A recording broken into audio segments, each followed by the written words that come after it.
get some more out of these sessions. Thank you very much, and we will be back here soon with our two lovely authors with Ye Dil Mange More.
Free music, movies and games only on Airtel, the smartphone network.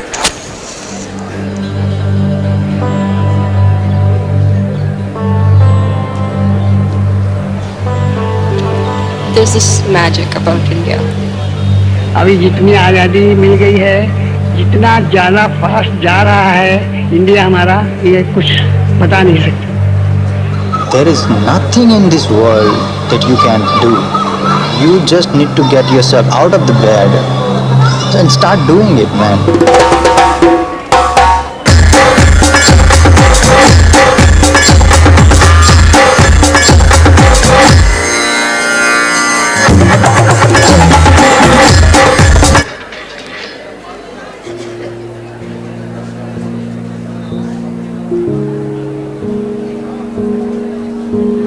He was asking me, is it going to rain? They don't know what's going on in the world. I'm the most educated guy in this village. I'm the only guy who can speak in English. So I have access to internet. They don't know the uses of internet. They can't imagine that internet can be used for education purpose.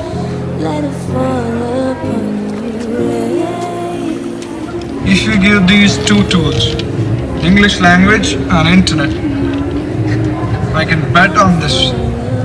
It's going to change everything.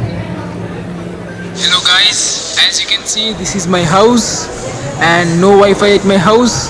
This is my neighbor come friend, no Wi-Fi in his house, but yes, Wi-Fi is there at his neighbor's house. Yeah, so me and my friend come neighbor sit here and used my neighbor's house Wi-Fi.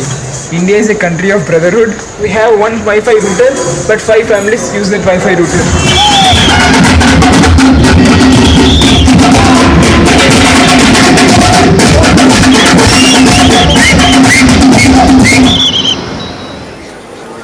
It's 4 o'clock in the evening. I'm currently standing outside my house on my field. What technology brings to here is truly amazing. It can change people's lives. I work as a web developer from my own house, from my own bedroom, and now I have 10 Mbps fiber optic Wi-Fi. About 5 years ago, we didn't even have proper dial-up connection. It's amazing how a simple internet connection can change people's lives. I can now make amazing mobile apps from my own house. There are so many things about India which are just amazing. We have so much people here and the diversity. If you think that you are not capable of doing anything, you are wrong. Communication, education, technology, transportation, population, politician. We are gonna make this nation. We are gonna develop this nation. I am a citizen of a very great and wise country, and I am proud of it.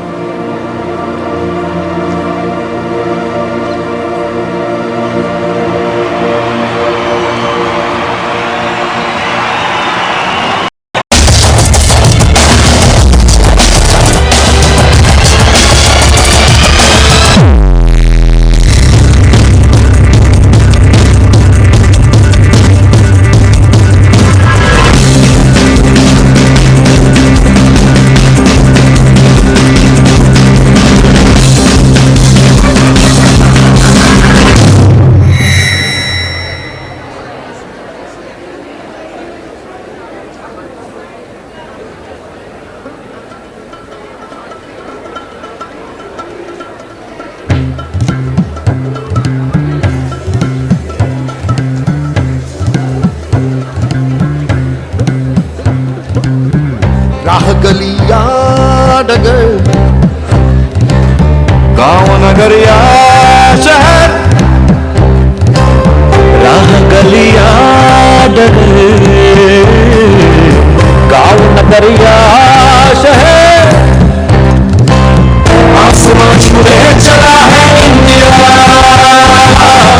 आसमां छूने चला है India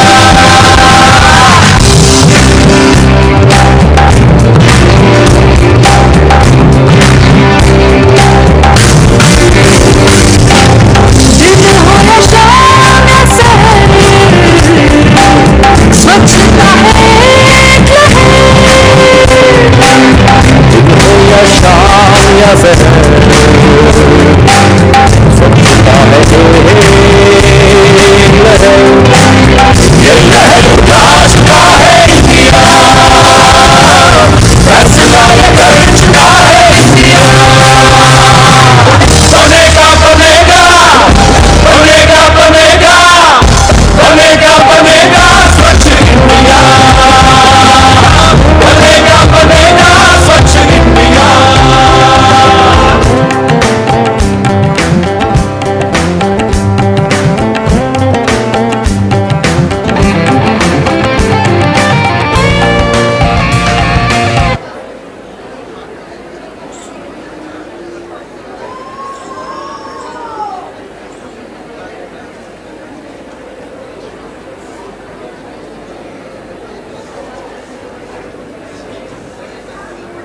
सपना है कि पहिए 3 से 4 हो जाए। सपना है कि एक दिन किराए का झंझट खत्म हो और घर अपना हो जाए। सपना है कि श्रीमती जी की सिलाई मशीन मैन्युफैक्चरिंग यूनिट बन जाए।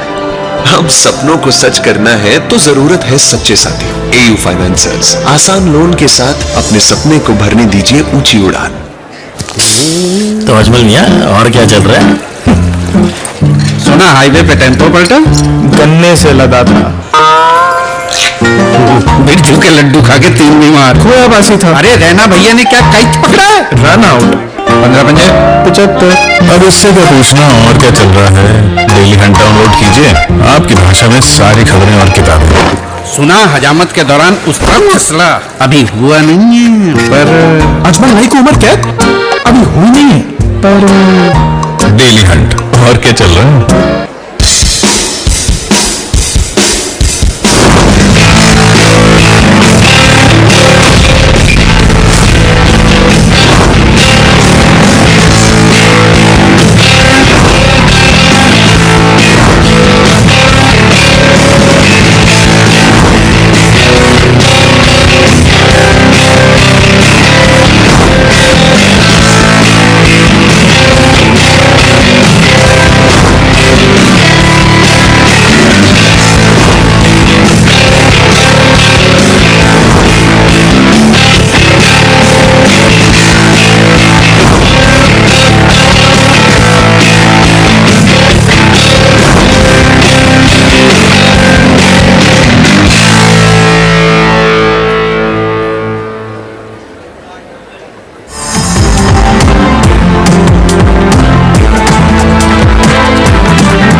as I told you, authors are lovely. They just bank here in time, 2:30, for Ye Dil Mange More. I really love the title, Ye Dil Mange More, with Anuja Chauhan and Ira Pandey. Anuja Chauhan. I'm really curious, what is it? What is it? Are you all curious?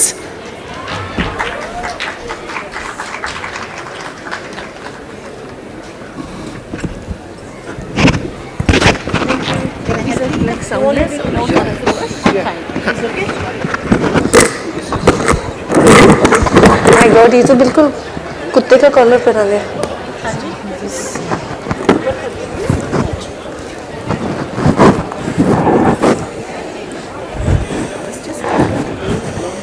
Yeah, okay.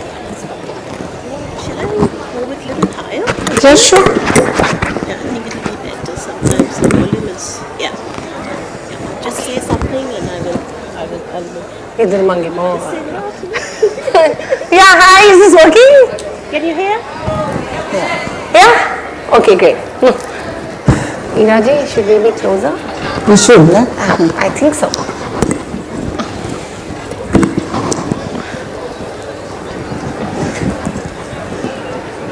Good afternoon, everyone. If you look at the two of us and the way we are sitting, you'll get a fair idea of the deep chasm that should run between her posture and mine, or my posture and hers. But as it happens, I am an unabashed admirer of Anuja. And somebody said, "Iska title kya hai? Ye Dil Mange More, kya hai ye?" Well, obviously, I'm sure most of you know this, but Anuja straddles 2, 3, 4, 5 worlds very comfortably. But her two major worlds are the world of advertising, where she's supposed to be a cat. She is not supposed to be. And associated with some of the catchiest taglines that we've seen of late. And then she has a literary persona, of which we will talk by and by. Two things draw me to Anuja.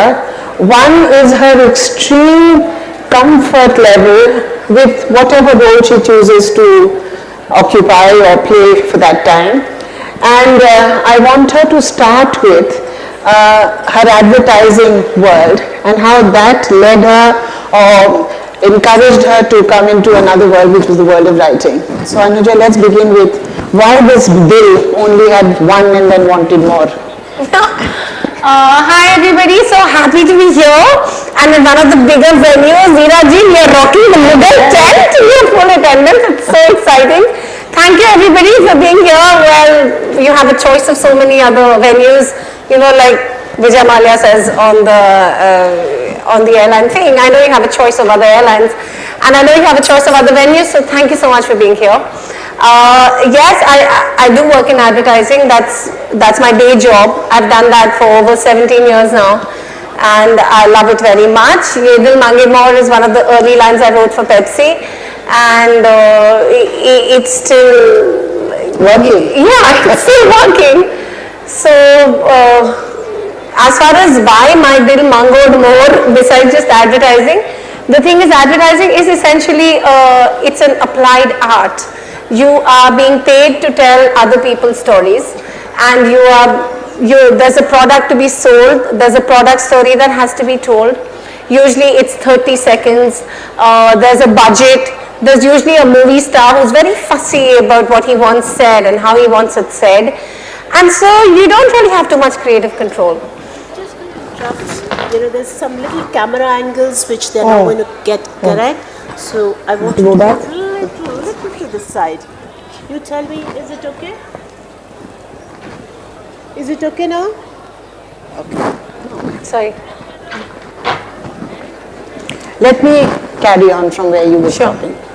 What attracted me to your writing, and I think what gave such energy to your advertising taglines, was the fact that you were among the early people to realize the power of the vernacular word and the vocabulary.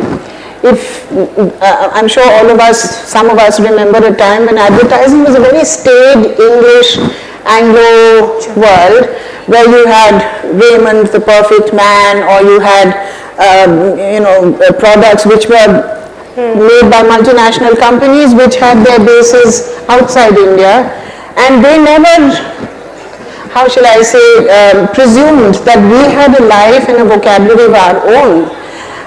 It's only towards the late 70s and early 80s, I think, when people like Piyush Pandey, Prasoon Joshi, and Anuja, when you enter and you brought in that wonderful quotient of English, and that is really now what, I mean, we see it evident even in our film titles, Jab We Met, Zindagi Na Milegi Dobara, lots of things which, you know, touch a chord with a lot of different age groups.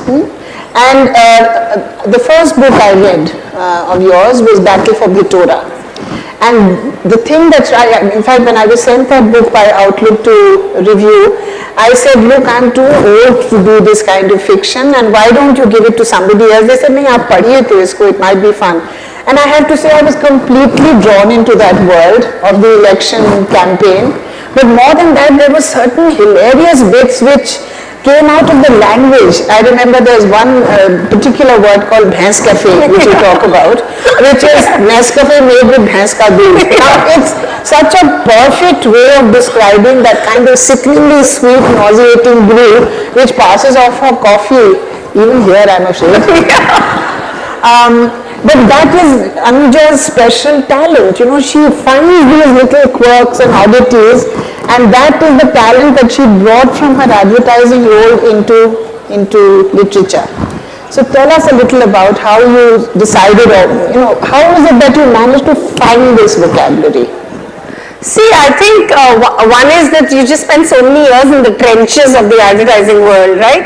And where you have to work hard at these things, you spend a lot of time having your ego absolutely slashed down to pulp. And every day you go with something, you think it's good, and you are kicked and you're slapped, you're sent back, you come back abjectly, you write again and again and again. So there is that. The other thing is, in my novel, the first time I tried to write a book, is I did want to write it as authentic as possible. And in India, I think it is true that nobody speaks pure English. Absolutely. It's a fact, none of us do. We always pepper in a lot of whatever our language happens to be, whether it's Hindi or it's Tamil or it's Kannada or it's Bengali, Bangla, you will put in a little bit of your language, otherwise it sounds very fake. You read a novel and people are speaking pure English and you're saying, God, why are these people so uptight? Who talks like this? Absolutely. Nobody talks like that. So I think it was like trying to reach for an authentic voice. That got me to put in things like Bhains Cafe, or, you know, there was this lady called Hasina Bhenji, and Hasina Bhenji sweats a lot, and so she's called Pasina Bhenji. And it's just there, right? It's low hanging fruit, go for it. So I just really enjoy that, and I think as Indians, we are essentially at least bilingual. It's such a great joy and such a great privilege to be bilingual. So you have one language to do business in, you have one language to make love in, and you have one language to be very formal and stuff. So I really appreciate that, and I love that, and I want to celebrate that. Wonderful. Because that is really what you carried over into your fiction. I want to now talk about fiction, because your plots are absolutely dazzling. And your characters have such energy, Anuja, which comes from a lot of the way that you describe them. You know, one of the things that all of us as Indians do is use our hands and feet and faces very actively when we talk. And I think it's part of the oral tradition of our languages that you don't just read. When you read something, it should leap at you. Sense impressions are very important. So when I started to read your other books, because after Battle for Blitora, I went to the Zoya Factor, which is delightful, I must come to that again, and to the Pricey Thakur Girls. And I found that, you know, it's another aspect of your work, apart from the language which we can talk about, is how you have been able to see a very clear distinction between what I like to call love and romance, you know. In all our literature, whether it is classical or not, love stories, the grand love stories, they come to us embedded with an element of tragedy. Think of any of our great love stories, from Devdas to any of Sharat Chandra's novels, or even a film like Mughal Azam, which are the grand love stories of our culture. Shakespeare, he wrote both grand love stories like Othello and Antony and Cleopatra, but he also wrote these delightful romantic comedies, which are more popular, I would imagine, than his grand love stories are. So while he is admired for his grand love stories, he is loved for his romantic novels. Now that is what you have been able to discover serendipitously, is that the word? Yeah. But you have managed to find that space which hooks all of us. Which one of us doesn't like a happy ending? Which one of us doesn't like a tall, dark, handsome man? Which one doesn't love a pretty young girl falling in love and the path of love then being strewn with thorns and obstacles? Tell us a little about how you handle your romantic stories. I love that. Thank you. Even at my age. One of my favorite love stories, and I'm sure it's everybody's around here, which has a lot of humor and a lot of lightness, as well as a really tragic ending, is Love Story. Eric Siegel's Love Story, which is just, it's so funny, and the exchanges between them are so witty and so casual, and nothing is overstressed. The entire book is actually the screenplay of the movie. It's some 133 pages or something, the entire novel. And of course, it has a lovely tragic ending. So I like that about love stories. I think that heroes and heroines essentially are people who would also be very light and easy and not like, acha, I am a grand hero and so I must act like Guru Dutt and not be funny right through the movie. It is that, and it's more real that way. And I think in all these things, when there is a grand passion and it's even with a little romance, it just seems more real and achievable, and that is how things are. Absolutely. Because nobody falls in love in a vacuum, right? So whenever you're falling in love and there's this lovely thing going on in your life, there's also your mother in the background saying, please go to the mother dairy and get me the dolu full of milk, right? And you're saying, okay, mommy, that's also happening while your grand passion's unfolding. So I think and I think that heightens it. It's like the more the sunlight there is, the darker the shadows are, right? These things happen together. So I think if you get both of that, then you just juice the romance to the max. Absolutely. No, what I loved in your Pricey Thakur Girls is also the house. You have described it with such love, and the kind of diurnal cycle of the daily life is something that obviously comes from somewhere very deep inside you. Would you like to tell us how that happens? Yeah, Pricey Thakur Girls is this book very close to my heart. It's about these 5 girls who are growing up in this lovely walled house. They have a house with a garden and there's a wall around the garden, and these girls live in this little world cloistered. Kind of cloistered, you could say, to the realities of what's really going on in Delhi in the 80s.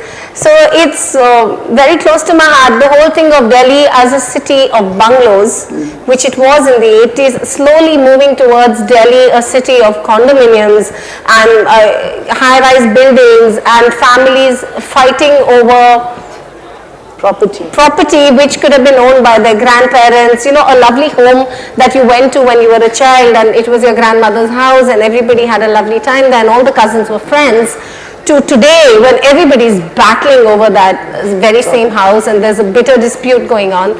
And that is the reality. I think all of us have a house like that in our childhood somewhere. One Nani ji, Dadi ji ka ghar, which is now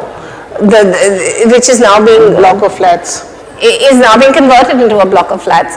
And for me, what I was trying to say in those Pricey Thakur Girls and the house that BJ built, which is the sequel of the book, is that the house that BJ built is not a house of bricks and mortar. It's a family that grew up in the house.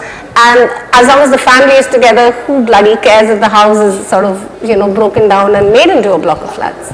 Because the house has a personality of its own. Sure. And the title of your sequel to the Pricey Thakur Girls is the house that BJ built. And the house that BJ built is the people in the house. Absolutely. And not the house per se. And I feel there's a lot of false gods we made, कि अभी ये देखो ये घर है, ये हवेली है, we all live here and all that. But essentially it's not about the house, it's about the people. So stick with the people and enrich the house. I feel that more than the house and the people and the family that you describe so evocatively, it's also about the changing landscape of Delhi. Haley Road, even 20 years ago, was this wonderful, quiet little road where there were these similar looking yellow, Latin kind of bungalows where one half was one brother's, one half was the other brother, and now you'll find that there are horrible walls that divide the garden, people are fighting bitter battles, many of them die before that house can come to them. It's about the sociology of a changing urban landscape.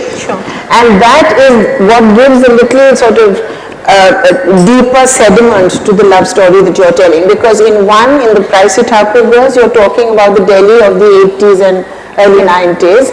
Now you're talking of the Delhi post-95 to now. And it's a way of documenting a change that is happening in Delhi, not just in Delhi, in most urban spaces in India, where houses that represented a certain history are now being broken and converted into smaller units for nuclear families. That's another aspect of your work which I find very interesting, and that is why I don't think that people who read you only for your romantic love stories are unaware of the deeper levels. You know, somewhere I think that there is a much deeper critique that is going on. Is this something that I have read, or is this, is this something that you are conscious of in your writing? Well, I guess it's kind of two things. You know, at one point, I do think it's a horrible thing to confess, but I do think like a teenager, I find nothing more exciting than class 9 gossip. The world of first crushes and is all that, just, you know, that lovely thing of first love and girls and boys meeting and, you know, the frisson that goes on there and all that chemistry. I love writing that. And at one point, I'm very cynically using romance as a propulsive thrust to get through a novel, because I feel a lot of us have done this. You know, you read a book, it's a long, thick book, and you're skipping to the good parts. You're skipping to the romance. So I am aware of that, and I love juicing the romance. I'm trying to write it as well as I can.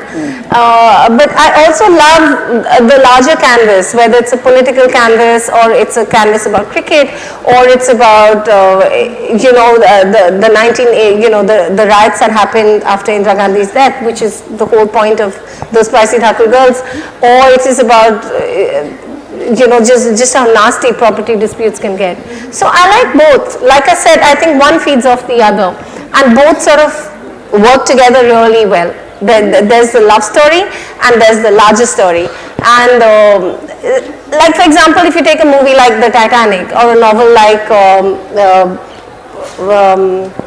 Gone with the Wind, is you have this whole canvas of the Civil War, you have the whole canvas of this of the ship sinking, and you also have the love story. So you have both those things going on together. Now let's come to cricket, of which I know nothing, and I'm sure you know. I know nothing too. Who would say so after reading the Zoya Factor? What made you take up cricket? Because as you know, this is a highly emotive, consuming passion in India.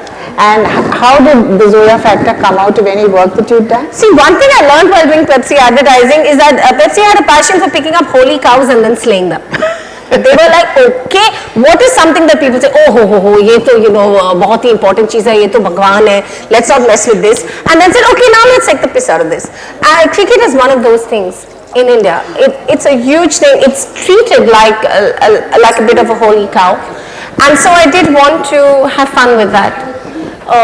So for me, the Zoya Factor also at that point in the year 2006, when I was writing the book, I was about to do my 4th Cricket World Cup in advertising, you know, for Pepsi, and I had really run out of ideas. I was very frustrated, and I came back from a shoot. We were shooting an ad, and we had Shah Rukh Khan in the ad, we had Saif Ali Khan in the ad, we had Surya, and we had Madhavan. So we were shooting the North Indian version and the South Indian version at the same time. I had no control. We were losing light, as they say, which means the sun was setting. We had 4 movie stars. We had to keep everyone happy, and I wasn't calling any of the shots. I was just sitting in the corner saying, guys, let's just get this, please. I was in please mode, and which is so frustrating. So I went back to the hotel and said, okay, bahut ho gaya. I will now write a book, because I get to be the boss. I get to like kill people if I want. I decide the budget, I decide the story, and it's high time I did this. So for me, it was very much about that, about just saying I'm the boss over here and nobody calls the shots except me. But again, in the Zoya factor, there is a house which is solid. Yeah, sure, there is. And there is that wonderful aunt who is mad about cricket and who, do you want to tell us a little Binu about Chachi. Binu Chachi is crazy about cricket. And so are lots of people in the book. In the Zoya factor, Zoya Singh Solanki is born at the very moment India wins the World Cup in 1983, and she's born at the very moment. You know, it's literally like here the match happens and she lands like, you know, the baby lands like in the wicketkeeper's hands, you know, literally in the gloved hands of the gynecologist. And the whole point is that slowly India realizes, and the cricket team realizes, because she has a job in advertising and therefore she needs a cricket team, that whenever Zoya is there for breakfast with the team before the match, they win the match. And how that goes on to change her life. And it was great fun. It was a ridiculous premise, one might say, but I had great fun writing it. And again, write what you know, lete hai na? Like they say that, bhai, what you know, you write about that, and then you won't end up with so much egg on your face. So I knew advertising, I knew cricket only through that lens of advertising, and that's what I focused on. So which is the advertising campaign that you most enjoyed working for? I love working in advertising, you know, the whole thing of like the big shoot and the big budget and the access to movie stars, and I do love it. I'm very shallow that way. Everyone who works in advertising is essentially, to a certain extent, pretty shallow. So I loved working on Nothing Official About It. It was early Pepsi campaign, Ye Dil Mange More, Mera Number Kab Aayega, which was this very plaintive campaign we did. And Dar Ke Aage Jeet Hai, Kit Kat Bake Banta Hai, Tera Hai Par Mera Hai. So I love my advertising work. It's great. But it's a different format. So I enjoy that, and I also enjoy advertising. Now behind every I also enjoy writing. Yeah, behind every successful author, there's always one person who you show your work to first. Yeah. Who is that person in your life? I have a few people there. And now that my daughters have grown up, one is 20, one is 17, they are very brutal and in their feedback, very honest and unstinting with praise if they feel praise is due. So my two daughters, my husband, a couple of my advertising friends who I'm very close to, a couple of my housewife girlfriends who I'm very close to. So I totally respect that feedback, and I feel advertising does teach you to be good about feedback. You're very humble. You have no self-esteem. You know, I mean, you grow up in advertising. So these people's feedback I really trust and listen to. And were you surprised at the success that your books got, or did you expect that you would get it? No, I mean, with Zoya, I was just so happy to be published. But I do know that when I wrote the Zoya Factor, I had already worked with Mohammad Azharuddin, Rahul Dravid, Saurav Ganguly, not yet Mahendra Singh Dhoni, but I had seen a lot of Indian cricketers, and I was like, I will give India the captain we deserve, not the captain we have. So I was trying to do that, and I think, I mean, I was just happy with the way it came out, you know. Yeah. Okay, now there's this book which I went to first, which is The Battle for Bhitora. Sure. How many here have read that book? Oh my. Oh. Quite a lot. Okay. Battle for Bhitora, as you know, is about an election campaign which is run in western UP. Yes. And it has... Pradesh, I think it's called. Pavit Pradesh. Okay, just give us a quick run through the text. Okay, so Battle for Bhitora is about this girl who belongs to a political family, and she's trying to disown that and get on with her life. And then for whatever reason, she's emotionally blackmailed by her grandmother to come back into Bhitora. Bhitora, by the way, is a bit of an inside joke. Bhitora means a big dung heap, like it's actually a little hillock made out of cow dung. In UP, that's actually what a Bhitora is. So, but here Bhitora is the name of this place, right? It's a Lok Sabha constituency, and so this girl comes back to fight the election in Bhitora, and she is fighting the election against this boy who's like the local ex-royalty of that area. It's also kind of like a Hindu-Muslim romance. It's also a romance between a boy who's genuinely committed to the area and a girl who's just in there because she's been pushed into it, and she's just, you know, I mean, she's just walked into it without doing any hard work. So two very different ideologies, two very different political beliefs, and crackling chemistry. That's Battle for Bhitora. But you belong to a family that has a very prominent politician and one of our most well-respected and ethical people. Yes. So where did all the dirt in that book come from is what I want to know. No, with Battle of actually what happened is I'm a lazy researcher. With the Zoya factor, it was happening in my life. I had cricketers, I had advertising, and I had all that stuff lying around me. With Battle of I actually accompanied my mother-in-law on 3 election campaigns. I've seen her win and I've seen her lose. And it's quite absurd, frankly. And besides everything else, it's also really funny. And when I wrote the book, people weren't writing about politics and milking it for satire or humor or social commentary. It was just a very one-dimensional sort of way of looking at politics. And I thought it was interesting, like I wanted to follow the political process right from, when you're campaigning really hard to get a ticket and the agony involved in getting the ticket. And finally, even if you get the ticket, then there's that whole first process where people withdraw and people scare each other into withdrawing so they're lesser this thing. So there are lesser people to fight against, and then there's the whole thing of the campaigning, and then there's the whole thing of after the campaigning the little quiet time, and then there's the counting, and after the counting there is the swearing in, and I wanted to just go through that whole process. And it's quite funny really, because when I wrote the book, even my publisher was like, why do you want to write about politics? And I think 3 months after that book came out, suddenly everybody, there was Anna Hazare, there was Aam Aadmi, and suddenly everybody was so invested into politics. Yes, because I think cricket and elections, and we run them almost as if they were interchangeable activities. Yeah. An election is like a one-day match. Everyone is glued to their television to see who's winning, who's gone up, who's gone down. And sometimes I feel that, this is how we've treated our democracy as a game that constantly is being played. जैसे बोलते one day Mataram.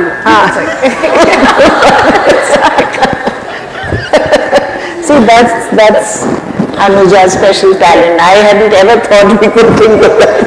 Comes to her like that. But this is Anuja's great triumph. I think that what drew me to her initially was the energy and the language, but I now realize that I was talking to a very eminent literary person this morning who I see seated here, so I'm not even looking that way. And I said I've spoken to several young children who are unabashed admirers of her romantic novels and who love her for all the reasons that she has these beautiful characters and romances that she writes. I said, what has touched you who are such a great linguist and such a great critic?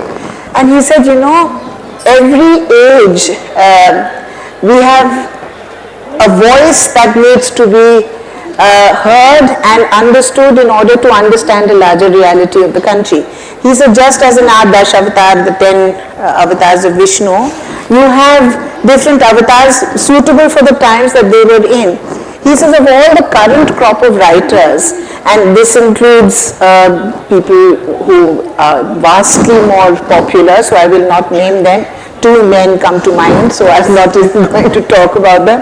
But he said Anuja is the only one who has been able to tap into that wonderful energy. Yes, look at that.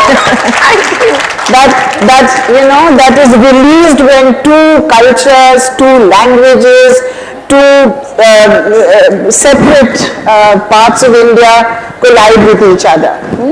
So Anuja, we have great hopes of you, and we hope that you're going to continue your peppy romances underpinning with all the other things that you talk about, cricket, elections, properties, disputes, because there is really so much in this country which is absurd, but which is also full of hope, if only we can see it. Yes. I'm going to now ask a few people who would like to, because she's so good with her answers. Yes, we have somebody there. Can we take mics across, please? Hi Anuja, I'm a big fan of your work. I have read each and every novel as it has come out. Thanks. I really want to ask you, so you've written these amazing romances, which I remember reading Zoya Factor when I was in my college, and I didn't know cricket, but I wanted to watch it just because of you. So have you had that romance in your life, which is why are you able to write it so amazingly well? Yes. Yes, absolutely. I think it really helps. I think if you're a believer, then you will be able to write that much better. And I have been blessed with having like a very smooth, a very suave, very sexy romance in my life. So yeah. All your heroes, I feel they have it's flaws that are very obvious, but are not, like men aren't as amazing, like frankly, as they are in your books. They're just... You have to just check who you're meeting. Yeah, absolutely. Someone here?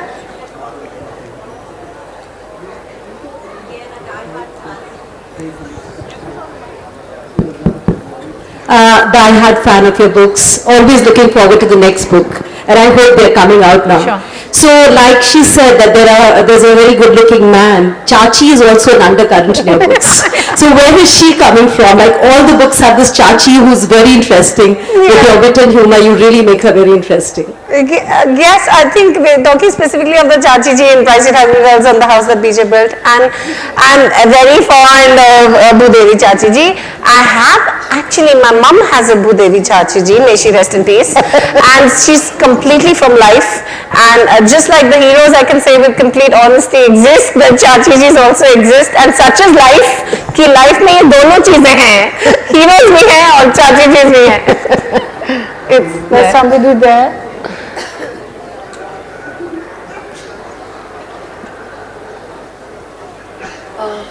So my favorite book of yours is actually Those Pricey Thakur Girls, and throughout reading both the parts, that and the house that BJ built, I've been wondering which Thakur sister do you relate to the most and why? Actually Ishwari. Yeah, because see the Pricey Thakur Girls, like for people who haven't read it, it's about these 5 sisters and their father's a judge, and he's very methodical, so he's named his daughters alphabetically, so they call Anjani, Binodini, Chandralekha, Devjani, Ishwari, and Ishwari is the one I'm closest to because in 1988 Ishwari is 18 years old, which is exactly how old I was in 1988, so I wrote Ishwari with the most authority because I felt, yeah, I know what goes on in her life, so she's closest to me. Thank you. Yeah. There was somebody in front here. Hi.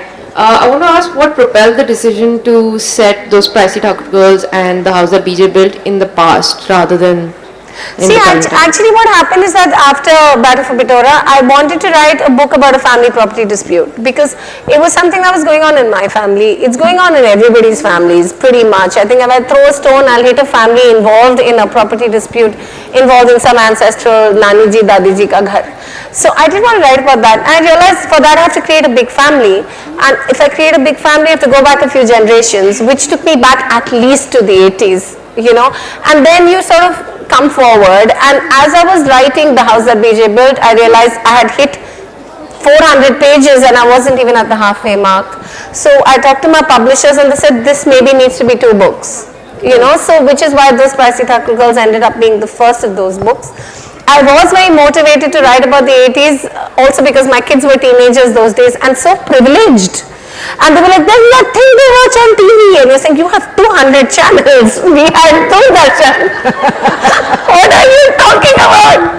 So also teach my children a little bit. Hello, we had Hello shampoo, Chick shampoo. So that was it, right? And Kappa Cola peete the hum, or that was our life. So I did also want to teach my children a little about that in a very mummy way. There's one gentleman that boy, yes, please. Not working? Just pass them another mic, please. There's another mic coming. But until you get your word in, do you remember that scene in Zindagi Na Milegi Dobara where they're all drunk in a bar and they're doing that came out after my book. Okay. Your turn. Hi.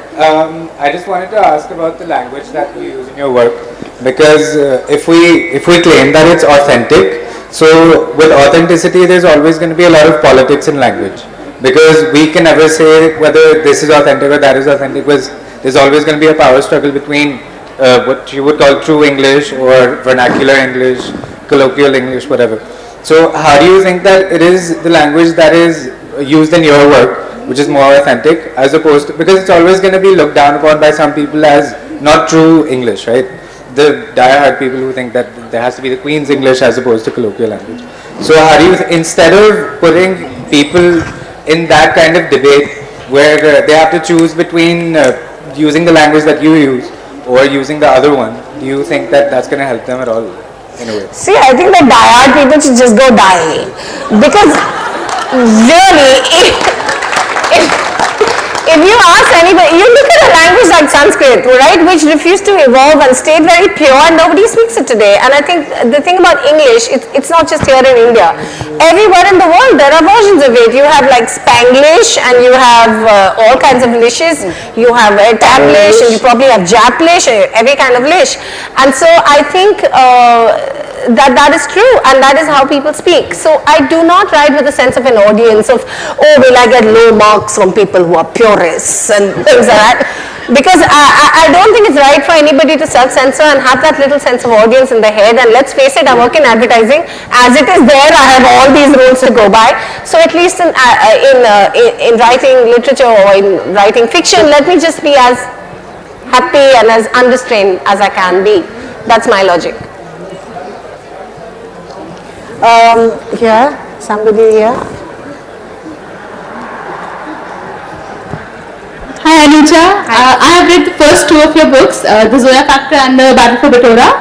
And there's one thing I feel that though the male characters are actually very charming and the kind of men that we would want to meet, but the females are, though they are independent and work for a living, but they're not, like they're opinionated, but they're not as strong and poised and composed. They're mostly like harebrained and scatterbrained beings. So what is the reason for that? Because that's how 2/3 of this country's youth is. No, okay, there are a couple of things. One is in both, well, maybe, I don't know about that, because I do feel, well, of course, Zoya is totally, and I thought that is realistic, right? Zoya is younger than Nikhil, and she is, whatever you say, I mean, this is an ordinary girl, and this is the captain of the cricket team. And I think to write her in a way that she is not totally overwhelmed by who he is would just be unrealistic. Right, so Zoya would be overwhelmed by the fact that Nikhil likes her, wants to hang out with her, and I think that's realistic. She's like, "Haan, theek hai, line mein lag jao." I don't think that will really be true. With Battle for Batora, Ginny and Zen are childhood friends. They're both exactly the same age, and I do feel in the books that I write, what I try and write are characters who help each other and complete each other. So there's certain flaws or certain weaknesses that he may have that she compensates for, and there's certain things that she has in her life that he helps fulfill. And so I'm trying to write it like that, that there are two people who complete each other. I told my son this when he was 3 years old, and he came and said, "What is sex?" And I told him, perfect, men and women fit each other like jigsaw puzzles. And he went away and he made jigsaw puzzles for 3 months. But I do believe that, and I feel that's how I try to write it. There's somebody there? Oh, and then later, yes. Okay.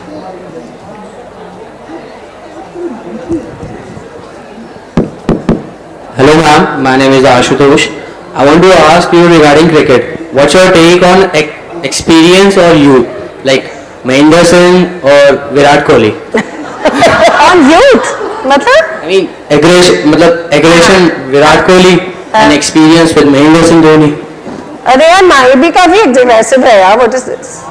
Like what the current situation of Indian cricket team in Australia? That's why I'm asking. Dude, I don't know enough about cricket to talk about that. Mahendra Singh Dhoni definitely my favorite cricketer. Okay. Thank you. There's somebody here. Yes, that lady in the white kurta.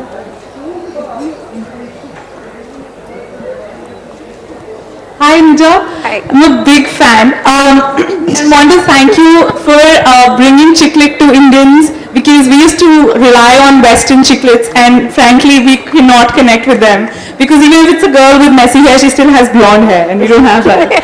I just wanted to ask you one thing, because I write as well, and it's very easy to write characters that are there in your life, and I see that in your books most of the characters are probably people who you see in your neighborhood. But when you're writing characters that you've not really met in life, how do you bring them to life? How do you make characters real when you haven't really seen them around you?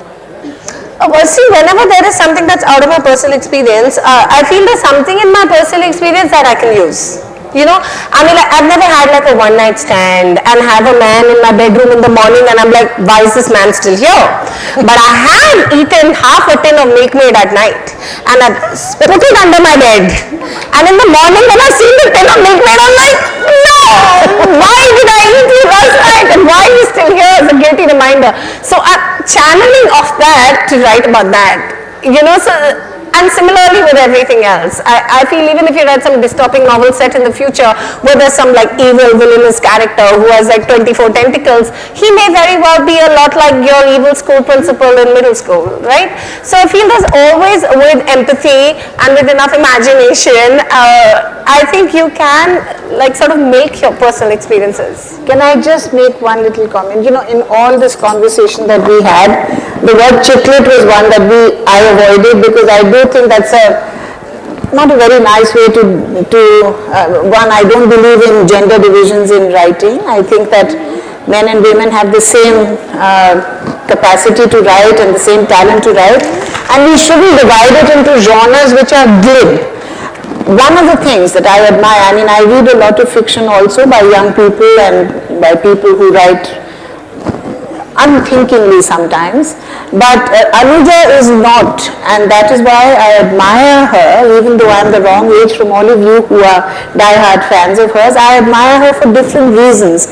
So I do think that chicklet, ladlet, these are, you know, convenient labels that we stick on to people without really going deeper into what. So try and read her not as chicklet but as a writer. Yeah, somebody there?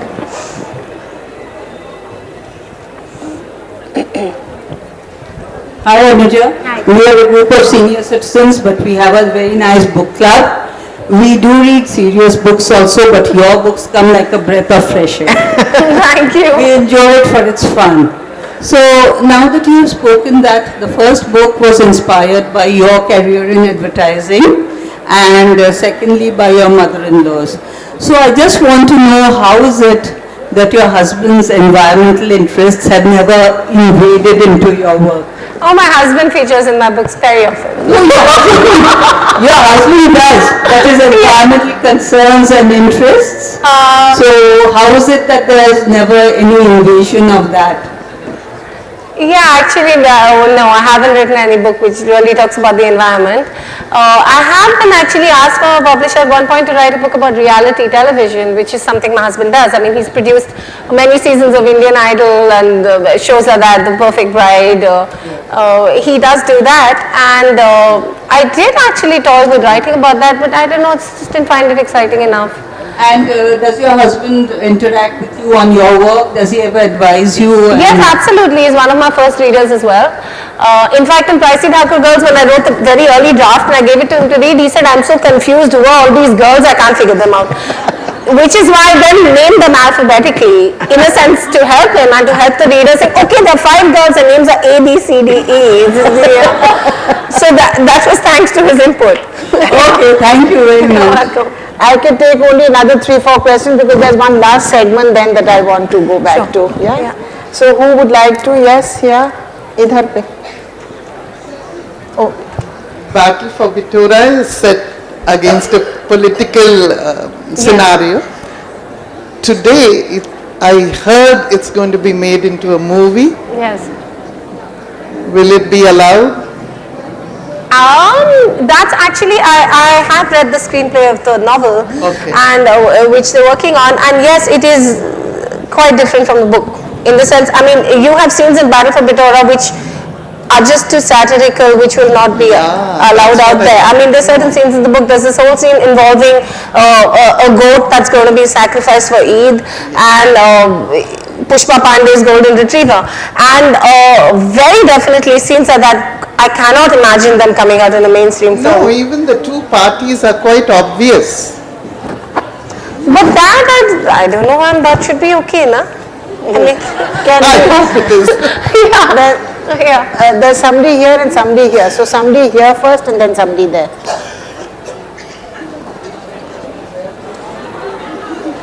Thank you. I got it from my husband. He's very shy. Hi Anuja, I'm a lifelong bookworm who discovered your books only 6 months ago. My loss entirely. But a few pages into the first book and I was like, goodness, she's so Woodhouseian. Is that by design? No, but I think like you have certain favorite readers and they sort of get into your work. I'm definitely a huge Woodhouse reader and fan. There's him, there's Agatha Christie, Meg Cabot, Vikram Seth, Douglas Adams, Georgette Heyer. These are all writers I love and that I've read a lot. So I think that those things would come in inevitably. So of course I try to steer away from like total plagiarism. There are definitely bits in my books which would be like a homage here and a homage there. Yeah. There's somebody here. Oh, that. Oh, Acha. With the glasses on. Yeah.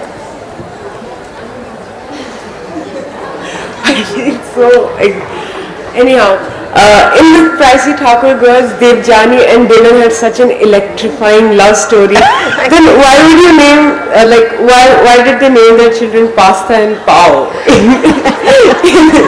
Okay, see, Pasta and Pao is me hedging my bets because Dabbu and Dylan have kids and they are named Pasta and Pao because those are nicknames. So in case I ever have to go there and write a novel, I'm not committed to names I've already given. So, so there could be a girl with a lovely name and her nickname is Pasta. Yeah. But, so it's just me sort of covering all bases and not committing to a name, you see. Also, while reading The House That BJ Built, Summer Veer Singh was so amazing. I was like, if I was Bonu Singh, my life would change. And when she denied that coffee with him when they were in Bombay, I was physically pained. I was like, I cannot take this. Bonu was physically pained too. She did want to have coffee with Samar, but Samar had a girlfriend and Bonu wasn't a girlfriend. Susan Adams, but she was... Susan Adams. She was not... Susan Adams. She called her Susan Adams because she was very hot. Yes. Thank you so much. Okay, now I'm going to put an end to this huge avalanche of fan mail that is coming to Anuja, and I'm delighted because very rarely do writers actually get to see the people they write for, much less to hear so many opinions. nice. So thank you all for those very nice questions. And I'm now going to do a last 5-10 minute bit with Anuja just to bring it back to some semblance of gravity and a literary fare. Which is that since all of us, I think, agree that she has a great flair for plots, a great flair for romance, and a great flair for languages, and she comes from advertising, why don't you do a film script of your own? There are such wonderful producers now. You could crowdsource your film from here. Okay, I have done that a little. I have attempted, Bollywood screenwriting, and I have written some screenplays, but I think it's the same thing like it is in my advertising work. You don't have control. There are producers, there are actors, there are dates, there are all kinds of things, budgets that come into that, and again, creative control goes out of the window. So I've decided that writing books is best, and if people want to make movies out of my books, then they're welcome to. But the screenplay world I find is it's just like advertising essentially. So maybe a little disillusioned with that at the moment. I was thinking of the kind of Pakistani plays that we were all hooked on to in the 70s and 80s. And why doesn't somebody of your talent and your storytelling capacity do something which is different from this eternal Saas Bahu and those family dramas that are Nagin or pata nahi kya rubbish we have nowadays. We're all sick and tired of them, and yet because there's nothing else we are forced to watch them. At least when you hear a vivacious new voice which is talking about warring families and romantic love, and where people have frailties which you can identify with, instead of some Santoshi Mata kind of teacher arriving from somewhere. I seriously think that you should turn now to. You've done so many cartoons in your life. I totally agree with you. I think कि writers की बहुत कमी है देश के खातिर, हाँ जी, for national interest, I think, to wean away young people from watching bills on television. Please, Anuja, this is my request on behalf of all the young people sitting here. Thank you. Do something on television. Sure. So I think we should end it here now. We've had a very nice session. Thank you so much for participating. Thank you, Anuja, for being yourself. And good luck with your new avatar. We look forward to it. Bye. We actually have 10 more minutes. So shall we say Ye Dil Mange More? Okay, Ye Dil Mange More. और सवाल पूछिए. So we can have like maybe 3-4 questions? Yes, more. Okay. Hi Anuja, hi dear. I'm Ashish. I'm a physics author, not from the side of literature. But one thing which I was surprised when you said that your two daughters, one is 21, one is 17. So I would like to ask... And one son also. Yeah. Specifically with the age, I would like to ask one thing, because by reaching this age, there are not many instances in your life, along with your professional life, along with your personal life, you have spent a lot of time on yourself also keeping fit at this level. I would like you to share the secret of your fitness, as well as by which you will be able to think all such ideas, because I think there is a strong connection between fitness as well as the creative ideas. I think juggling so many roles, huh? Thank you. This is going to become very Gharelu and Meri Saheli magazine kind of conversation. Sorry? Is there somebody who would like to ask a question? I'm answering this question on her behalf. She thrives on romance. Okay. Romance keeps you. There's that girl there in the orange kurta. There. Sorry again, one last question. What is it that you're working on next? What can we expect from you? And secondly, is there going to be a third part to the series that we're reading now that BJ built? Okay, so as of now, I'm very sick of the Thakurs. Yeah, bahut ho gaye Thakur. Maybe I'll go back to that maybe later, not right now. I mean, like, which is why Pasta and Power name Pasta and Power. I may go back in time because I'm quite fascinated with Dylan's parents. People who have read the Spicy Thakur Girls will know that Dylan's parents eloped back in the 50s, and he was like this Rajput boy and she was like this Catholic girl in Goa, and they had this whole thing. So maybe I may go back to that, but right now I'm very excitedly working on a novel set in the mid-60s to the early 70s. It's about the Indian Air Force and about 3 boys who are at the flight college in Jodhpur. So that's what I'm writing about right now. I'm very excited. I've been meeting some lovely people who have won major medals for India, you know, people who won like a double Mahavir Chakra, Shaurya Chakra, all these kinds of people I've been meeting. I'm very excited about that. That's what I'm writing right now. There was somebody here. There, the blue. One last question? Yes. Let's make this the last one. The blue, yeah. Hi, Anuj. Hello.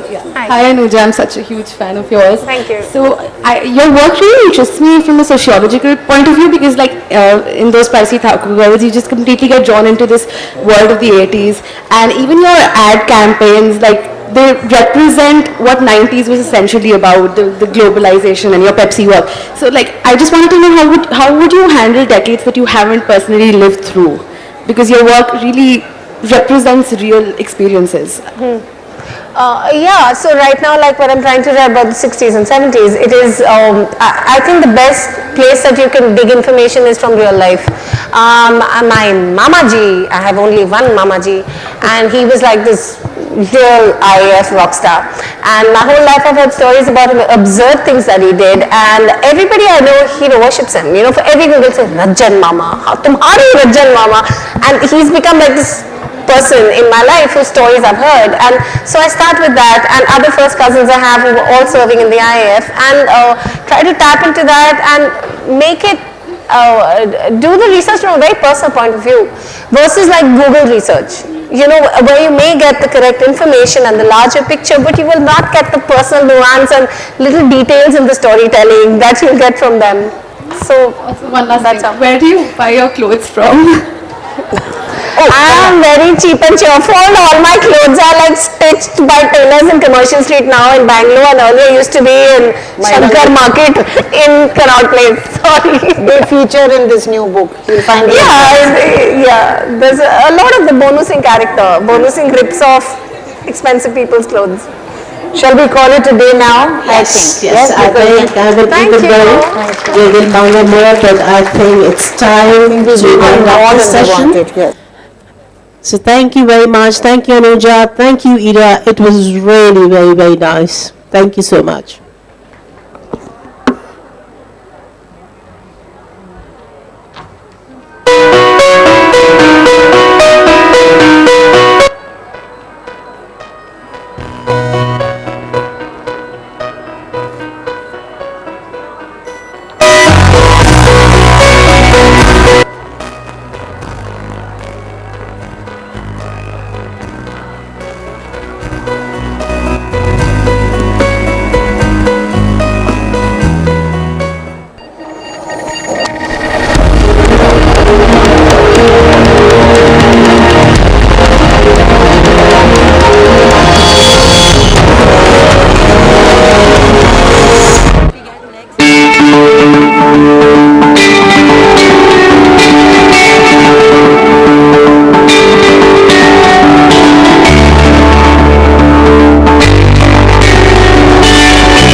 Signing her books, you can have a chat with her, you can discuss with her her new books. We need this area clear, please. Not here, not here, I'm so sorry. I'm so sorry, we have to keep this area clear. She will be going at the back. We will take her at the back for book signing, so all of you please go at the back.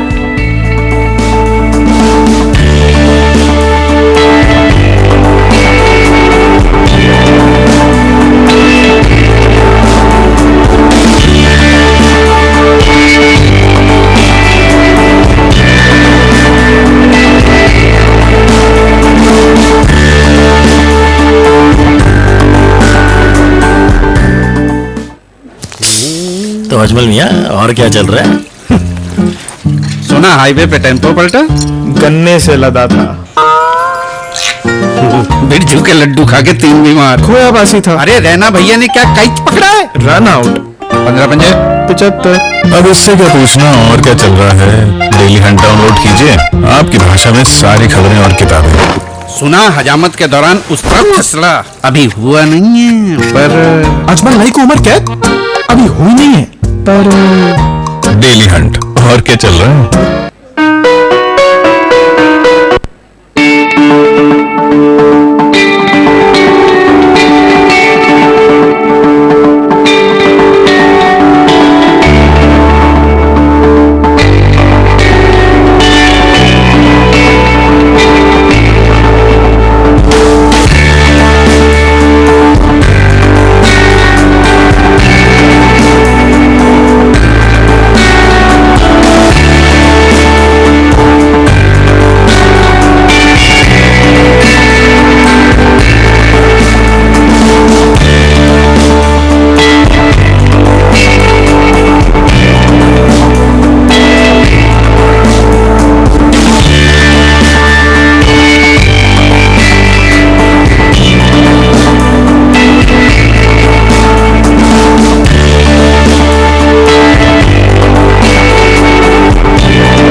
तो अजमल मियाँ और क्या चल रहा है?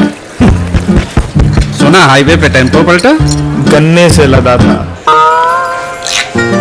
बिरजू के लड्डू खा के 3 बीमार। खोया बासी था। अरे रैना भैया ने क्या काइट पकड़ा है? रन आउट 15 पंजे 75। अब इससे क्या पूछना और क्या चल रहा है? डेली हंट डाउनलोड कीजिए, आपकी भाषा में सारी खबरें और किताबें।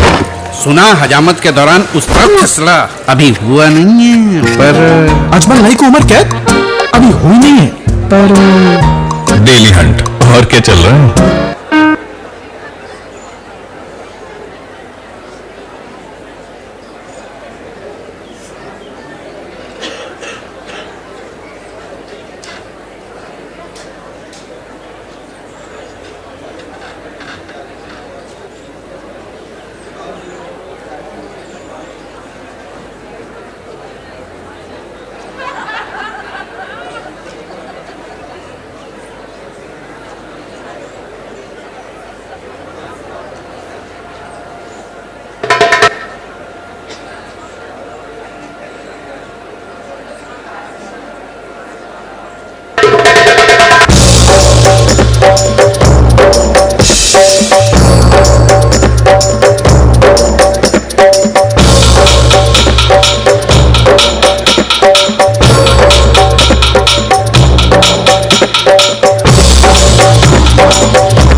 Jazz, the past, the present and the future together over 2 days of fantastic music. Teamwork Arts and Capital Jazz present the Jazz Utsav. Now in its 31st edition, it is the definitive festival for jazz in Delhi. Lineup included Woodstock Jazz Band, the future of jazz. Gary Julian and friends, bringing the glorious past of jazz alive with their tunes. And flavor of the current jazz season, Rudresh Mahantapa's Gamak. The young Joel Lyciridis and his trio, showing the future of jazz is in good hands.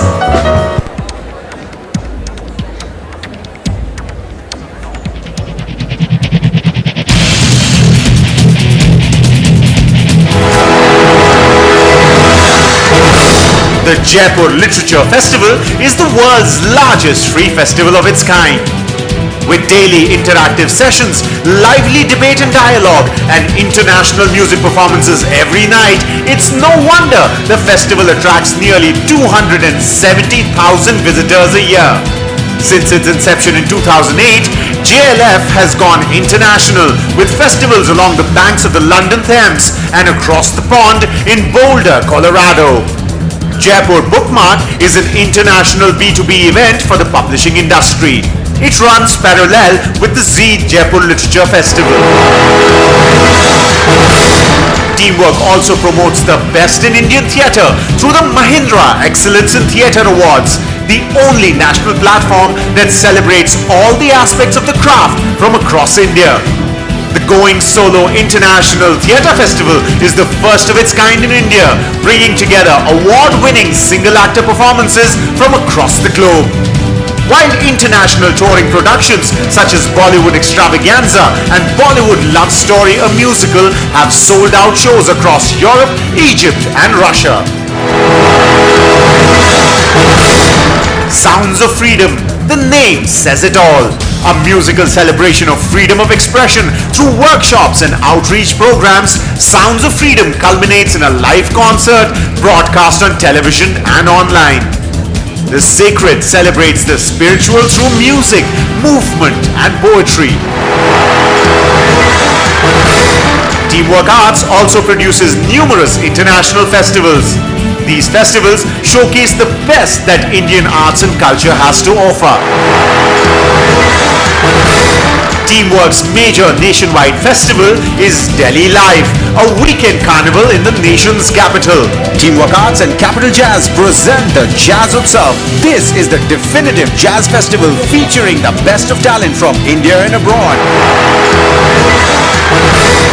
For the young and the young at heart, the Ishara International Puppet Theatre Festival brings local and international performances to audiences across several Indian cities. While the Multi-City Kahani Festival features interactive storytelling sessions and workshops championing the power of imagination. Teamwork Arts, celebrating the arts. For more information, visit www.teamworkarts.com or follow us on Facebook and Twitter.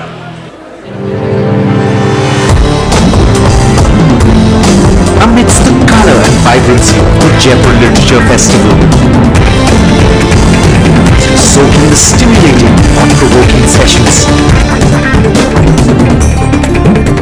pause to catch your breath at our festival merchandise stores. Choose from a range of products especially crafted to take the magic of the festival back home with you. All products will also be available online at directcreate.com/JLF16. Remember, you first saw them at JLF16.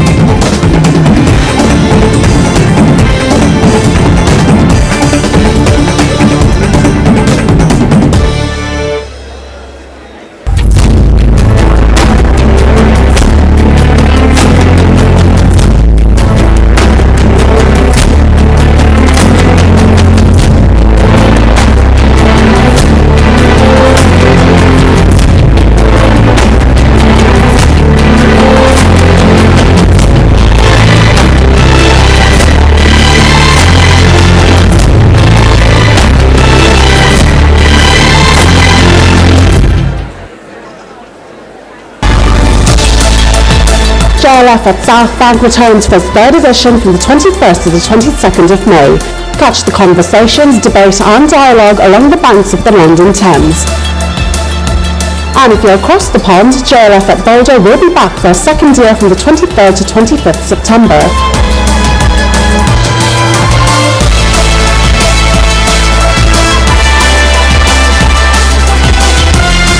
For the latest information, visit www.jaipurliteraturefestival.org, follow us on Facebook, Twitter and Instagram, or download the Teamwork Arts app.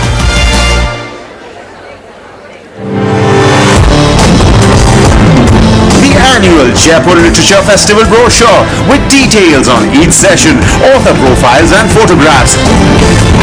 A must-have guide to the festival. This limited edition program is a collector's item and is available for sale at ₹100. Pick up your copy now.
Across boundaries, we believe in bringing the world together through entertainment. See entertainment. Vasudhaiva Kutumbakam. The world is my family. हीरे मोती से कब तुलती हैं खुशियाँ, शोहरत दिल की कमाल, बाजार में कब बिकती हैं खुशियाँ, शोहरत दिल की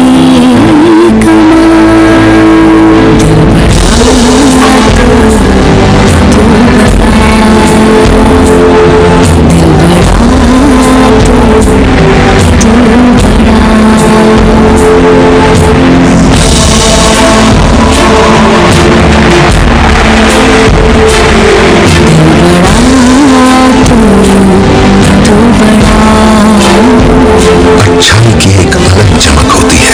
रजनीगंधा सिल्वर बल्ब्स, सिल्वर कोटेड इलायची। गेम्स, मूवीज और म्यूजिक के 71,21,302 मिनट, ये सब फिट होता है एक छोटी सी दुनिया में। Free music, movies and games only on Airtel, the smartphone network.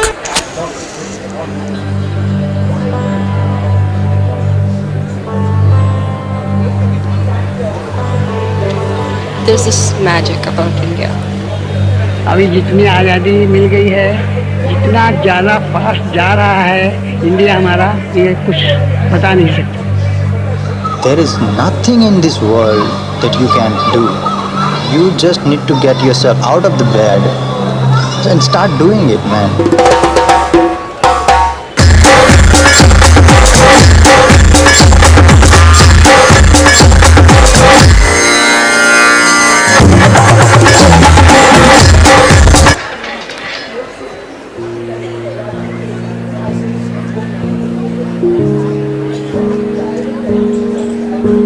He was asking me, is it going to rain? They don't know what's going on in the world. I'm the most educated guy in this village. I'm the only guy who can speak in English. So I have access to internet. They don't know the uses of internet. They can't imagine that internet can be used for education purpose. We are here with a session, the honor code with Kwame Anthony Appiah in conversation with Homi K. Baba. All of you have the book, so read their bio, but for Kwame Anthony Appiah, the New York Times said he's one of the most relevant professors today. Thank you. And Homi K. Baba, he is the professor and director of Mahindra Humanities Center. They are going to talk about the book, and then we'll have some question answers in the end. But I hand over to Homi and we go on with the session. And this session is presented by Indian Quarterly, and it's the Privacy Series. So Indian Quarterly presents the Privacy Series. Well, Anthony, it's a real pleasure to have you in Jaipur and to have you in India. First time? First time. And you can see the kind of crowds who are interested in honor codes in India. You can just see this topic is on everybody's mind this afternoon, as you are well aware. But it's such a pleasure to be speaking here. We spoke many other places together. And I think this is a very timely topic, the question of honor, and indeed, you know, the offense around honor, and honor as a response to certain forms of perception of disgrace or humiliation. But could we start by trying to think about three kinds of revolutions? You talk about moral revolutions. What about, can we talk about moral revolutions, lifestyle revolutions, and political revolutions? Because honor in different ways plays a part in all three. How do we distinguish between them? Well, so the idea of a revolution is basically the idea of a big change in a small time. And, but I think moral and lifestyle and political revolutions happen on sort of different time scales. So the kinds of revolutions I'm interested in are things like the disappearance of slavery from the Atlantic world, the disappearance of foot binding from China, and those sorts of changes I think happen on a kind of generational time scale. They take about 20 years, 20, 25 years from the beginning of the big push to the moment when they've won. We've just seen, in the United States, we've just seen such a moral revolution, I think, in relation to gay marriage. Over about 25 years, it starts from being completely ridiculous, everybody thinks it's crazy, and then now, if anybody's under 25, they just think it's obvious that you should have gay marriage. So that's, I think, the sort of time scale for moral revolutions. Political revolutions, of course, involve, again, upheaval, significant change. It's perhaps worth remembering that the revolution was originally a metaphor from astronomy and astrology, from the idea of big changes in the heavens. And the big changes in the political domain, of course, have to involve changes of regime. But I think our stereotype of the political revolution comes from obviously from the French Revolution. And so we have this idea, I think, of a revolution as involving not just upheaval, but upheaval from below, the kind of, so a coup isn't a revolution, because it's just, it's an arrangement among the elites. And I think that those, it's interesting, if I ask you when the French Revolution happened, you give me a date, right? You say 1789. But in fact, of course, it took place over a long period. And again, not I think as long as my moral revolutions, but certainly a decade or so. And then lifestyle revolutions, well, that's a sort of new idea, I think. And those are,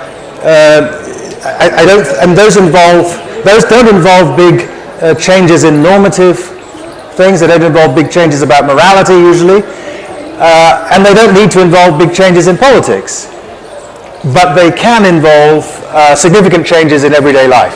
So, Anthony, I was thinking that actually lifestyle revolutions do demand a change in institutions like family, indeed marriage, the heteronormative norm, such idea. And in the States, for instance, they were very much connected with Vietnam, at that period. So I think that probably there is something in lifestyle revolutions of both the moral revolution and the political revolution, even though the state may be less directly involved.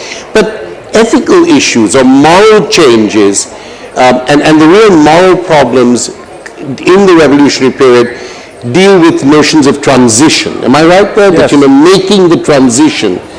I think the key thing about, my observations about these moral revolutions just based on, as it were, looking at the historical phenomenon and seeing what I found. And the thing that most surprised me, I think, was that what happens in these moral revolutions is that the arguments are in place at the beginning. So it's not about changing minds. By the beginning of the process, people are already beginning to see what was wrong and what needs changing. The big change is when the habits change, when people come to do things in a new way. So you could win arguments about women's equality in 1850. John Stuart Mill made all the arguments a long time ago. But the big revolution in relation to gender in the West happened when everyday habits of life changed, when people started thinking about things that would have been thought ridiculous in the past, like is it an ethically significant decision whether I open a door for somebody? Yes. Right? Or stand up with a woman. Or stand up when somebody enters a room, or call somebody a lady as opposed to a woman. Right. All of these things involve changes. It's not the big moral disagreements. No. It involves reshaping everyday life. And that, I think, is the interesting thing is, and this is, I think, where honor comes in, because once the sort of moral argument has been won, what happens is that it becomes normative in a certain group to think of people who are on the wrong side of the change as not just wrong, but uncool, discreditable, shameful. And that's the moment when you've won the practices of everyday life, is when people can no longer do certain things without being regarded as somehow discreditable. Sort of out of time and out of place, in a way.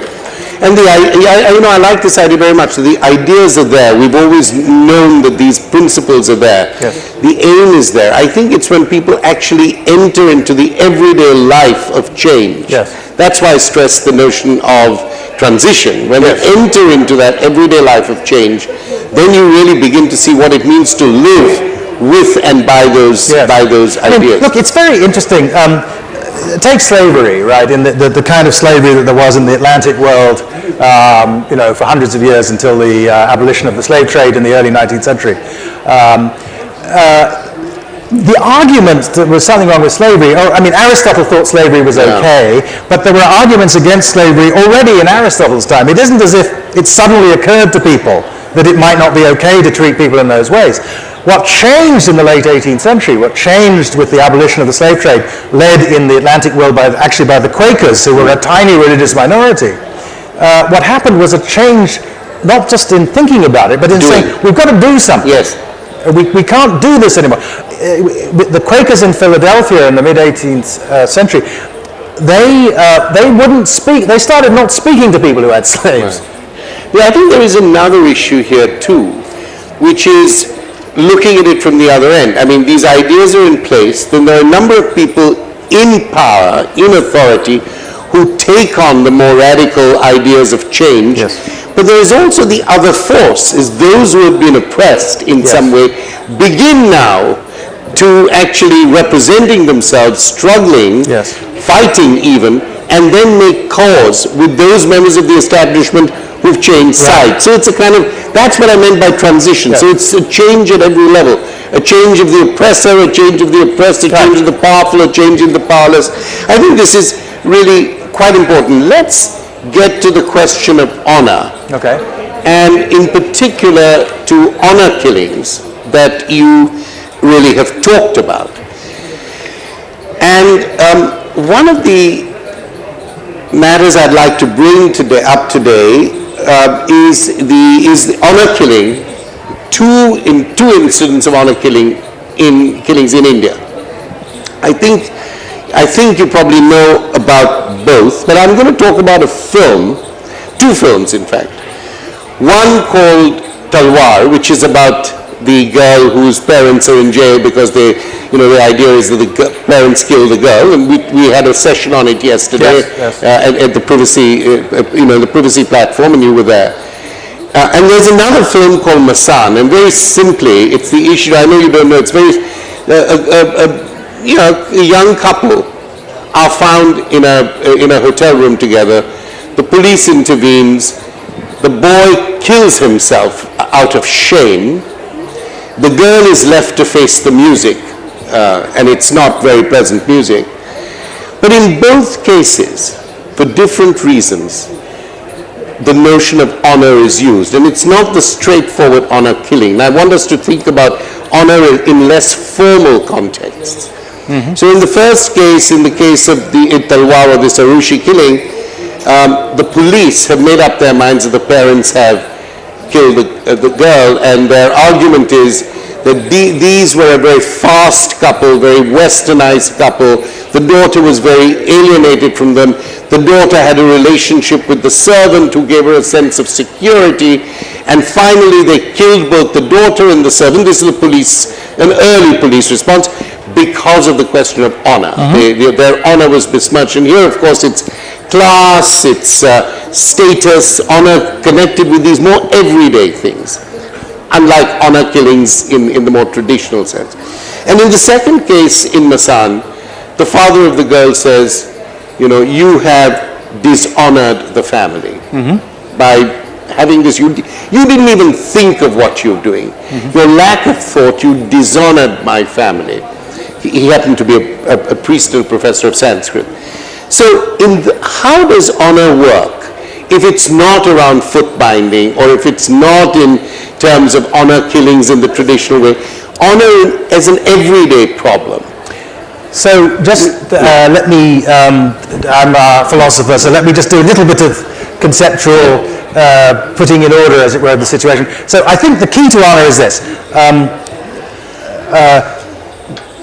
It's a matter of a system, a code, as it were, or in the more informal cases, just a set of local norms, which determine how respect is assigned. So if honor is about rights to respect, fundamentally, and what's interesting about it is that these rights to respect are always address you through your identity. Now, here we're talking about family identities. We're talking about being whatever the name of the family was. Class. And those, so there are sort of customs about how you get respect as a member of a family, as a member of a caste, as a member of a nation, as a member of a religion, as a person of a certain gender. Identity is always in there. And the other way in which identity is in there, so identity determines what you're supposed to be doing. Women are supposed to do this, men are supposed to do that. People of this class are supposed to do this, people of that class are supposed to do that. But the other way in which identity matters is that if you share an identity with someone, you can affect their right to respect. And that's what the father's talking about. He's saying, you do something over here, it affects whether you have a right to respect, but more importantly, it affects whether we have a right to respect, and this means that other people have a stake in whether you conform to the norms. So, simple case, these everyday cases are very good examples of this. People in a family can bring shame, disrespect on other people in the family through their shared family membership. But take it right up to the other end, to the other extreme. People can bring shame on a nation. When American soldiers did those terrible things at Abu Ghraib in Iraq, they didn't just bring shame on themselves. They brought shame on everybody who shared with them an American identity. So the key to this is that is the collective aspect of it. It's not just a matter of what you do. In morality, right, I hold you responsible. If you do something wrong, you're guilty. And if you do something wrong, your mother is not guilty, your child is not guilty, it's on you. But honor bleeds, it spreads. Right. And that means that other people have a stake in your behavior. And it's one of the reasons why it's such a powerful force for conformity. Because the people who share your identity are busy policing you, making sure that you don't lose them their right to be respected. Right. So let me just something. Honor has also got to do with authority. Yes. You know, in terms of power, in terms of status. The violation of authority is the violation of honor in some ways. And then you make a distinction between shame and guilt, I think, in a very interesting way. Because shame is about being exposed in a community. Yes. And there is no process for getting over shame. I mean, Conrad's Lord Jim is a great example of this in the literary festival. He couldn't get over the shame. Guilt, there is a process, you're guilty, there is a judgment, you can do what you have to do, you're punished, and you can somehow get out of the other way, get out of at the other end. There is, of course, this issue of humiliation, yes, which I think is very important in relation to both shame and honor. Yes. And I bring up this question of humiliation because very often people who are oppressed or marginalized or humiliated feel in some way that they've got to claim their honor. and sometimes do very bad things to claim it, and sometimes do very good things to claim it. But that's a different kind of claim to honor than the demand of a father who says, by sleeping with somebody in a hotel room, you've dishonored me, you've dishonored our family and our community. Right. Can we talk about honor as a kind of, as an ambivalent response to shame, sometimes an important identity-seeking response? Yes. to humiliation. So I said that honor can work collectively, but of course there is also individual honor, and one of the things that's at stake in much humiliation is not the loss of respect for some group, it's the loss of a personal sense of respect. And one of the functions of humiliation, when people rightly worry about torture in the world, actually, if you ask people who've been tortured, it's not the pain they remember. What they remember is the sense of the loss of agency and the sense of being humiliated, being laid low, being under somebody else's control, being no longer your own person. Now that very individual sense of humiliation can lead people, of course, it can both lead people to depression and suicide, but it can also lead them to feel, I've got to get my agency back, I've got to claim the world back. Now, so that's in the individual case. Of course, if I humiliate a group of you, that can be one of the most powerful ways of generating a shared sense of agency in a group, and again, a response to humiliation. So when people intentionally humiliate people on the basis of race, or gender, or caste, or sexual orientation, one of the things that can happen is that they generate a sense of collective recovery. And resistance. And that produces resistance. Yes. This idea of torture and the experience of torture, you're quite right. If you read the Guantanamo or Abu Ghraib reports, and then you think of that great book by Jean Amery, Mind at the Limits, where having been tortured by the Nazis, he said, the worst thing in a moment of torture, the thing that I never forgot, was that there was absolutely nobody who was going to actually support me. I was completely at the end. I was completely alone. And he said, once you've been tortured and have experienced that existential desertion of the world, it's very difficult to get it back. Yes. We can take the concept of honor and relate it to, and honor, dishonor, humiliation, relate these things to specific moments, specific histories. But even as we've been talking, honor and shame emerge in so many different contexts.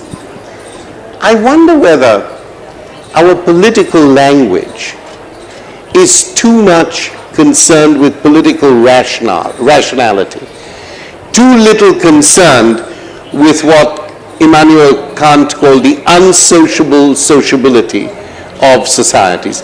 Do we focus too much on rational responses, since we tend to think we live in a quasi-secular world, and less on mystical, metaphysical, even affective and emotional ways in which we deal with the world and the wounds and hurts that we receive? You absolutely cannot make sense. Human beings evolved for most of our history as a species. We evolved in groups of 100, 120. We were a small face-to-face creature, and that was what produced our psychology. Now there are 1.3 billion Indians? And they live together as Indians in a certain way. I mean, it doesn't always work, but the sense of yourself as an Indian is a real thing. How can you take the psychology of a creature that was designed for groups of 100, how can you take that and make it work for 1.3 billion or 330 million Americans or 1.5 billion Chinese? Well, or for that matter, 30 million Ghanaians. The answer is, in part, through these forms of emotional identification. It's only because I'm an American citizen by choice, and what matters to me about Abu Ghraib, right, is derived from my identification with my now country, and that identification means that I have a stake, and the stake that I have, I believe the central stake, the central nationalist stake is a stake in the honor of your country. My country can do things that bring dishonor to me, and I can do things that bring dishonor to my country. I can bring honor to my country, and my country can do things that bring honor to me. Honor ties us together in a way that the rational stuff doesn't. I have no rational connection with a random American living in Athens, Ohio, where Atul Gawande comes from. There are lots of people there. I don't know any of them. I have no rational connections with them. My connection with them, I mean, I have many connections with individual people there through all kinds of identities. But by national identification, unless you have that sense that you have a stake, and what does that mean? It means that you have a stake in the nation as an actor in the world, right? This is sort of part of Ben Anderson's point about imagined communities. What we're imagining ourselves, we're thinking through newspapers, through television, through other forms of narrative, through movies. We're thinking of ourselves as part of this vast collectivity, which is an eye on the world stage. India does things. India is things, and through my identity. Now, of course, without that psychology, you couldn't hold these vast collectivities together. There are more emotions than honor and shame. I don't mean that's the only one. But I think it's much more important. People often talk about patriotism as a matter of love of country. Love is, I love Italy. Love is sort of irrelevant to, I think, most of the time. What matters is this deep investment that you have in a country, if you are a patriot, which derives from the sense that it does things that profoundly affect me through this mechanism. And I feel the shame of Abu Ghraib. When I think about, if I want to make myself feel bad, it's pretty easy. I think the United States has 4% of the world's population and 25 or 24% of the world's incarcerated people. That's terrible. That's shameful. We should be doing something about it. Absolutely. So, Anthony, let me just pursue this point a little further, because you're absolutely right. We've both written about the nation as a kind of ethical and imaginative and political form of identification. The nation, its people, our shared citizenship, and so on. Of course, now it is complicated with diasporic peoples who have a double identification. They're Indians in America. They feel that sense of honor, shame, humiliation, authority, deauthorization, and they feel it for India, and maybe even somewhere else. So I think that the nation has become a much more it's part of a much more complicated set of relations, whether emotional or political. Now, we've talked about revolutions, moral, social, political, lifestyle, and inflection points. We've talked about the question of honor codes. We've talked about humiliation and shame. We've talked about the nation. We've talked about torture in the sense of agentlessness. I am not an agent. I have nobody I can depend on. And that profound sense of dishonor, that profound sense of loneliness. And then we've talked about the reversal of that. Dishonored people then decide to come together and rise and establish a form of honor. I wanted to ask you about honor and the law in a particular context. This is the context of cultural defense cases. Cases in the United States, and there's a whole range of these cultural defense cases, where somebody says, I came from Cambodia. I've just come, in Cambodia, if my wife or my husband does X, this is such a dishonorable thing that I can physically be violent to them. I can maim them. And very often, when these cases come up, they're called cultural defense cases. And the defense is this person who's come from another country and another culture carries with them certain norms. You may think that these are norms, are dishonorable norms, but in fact they exist.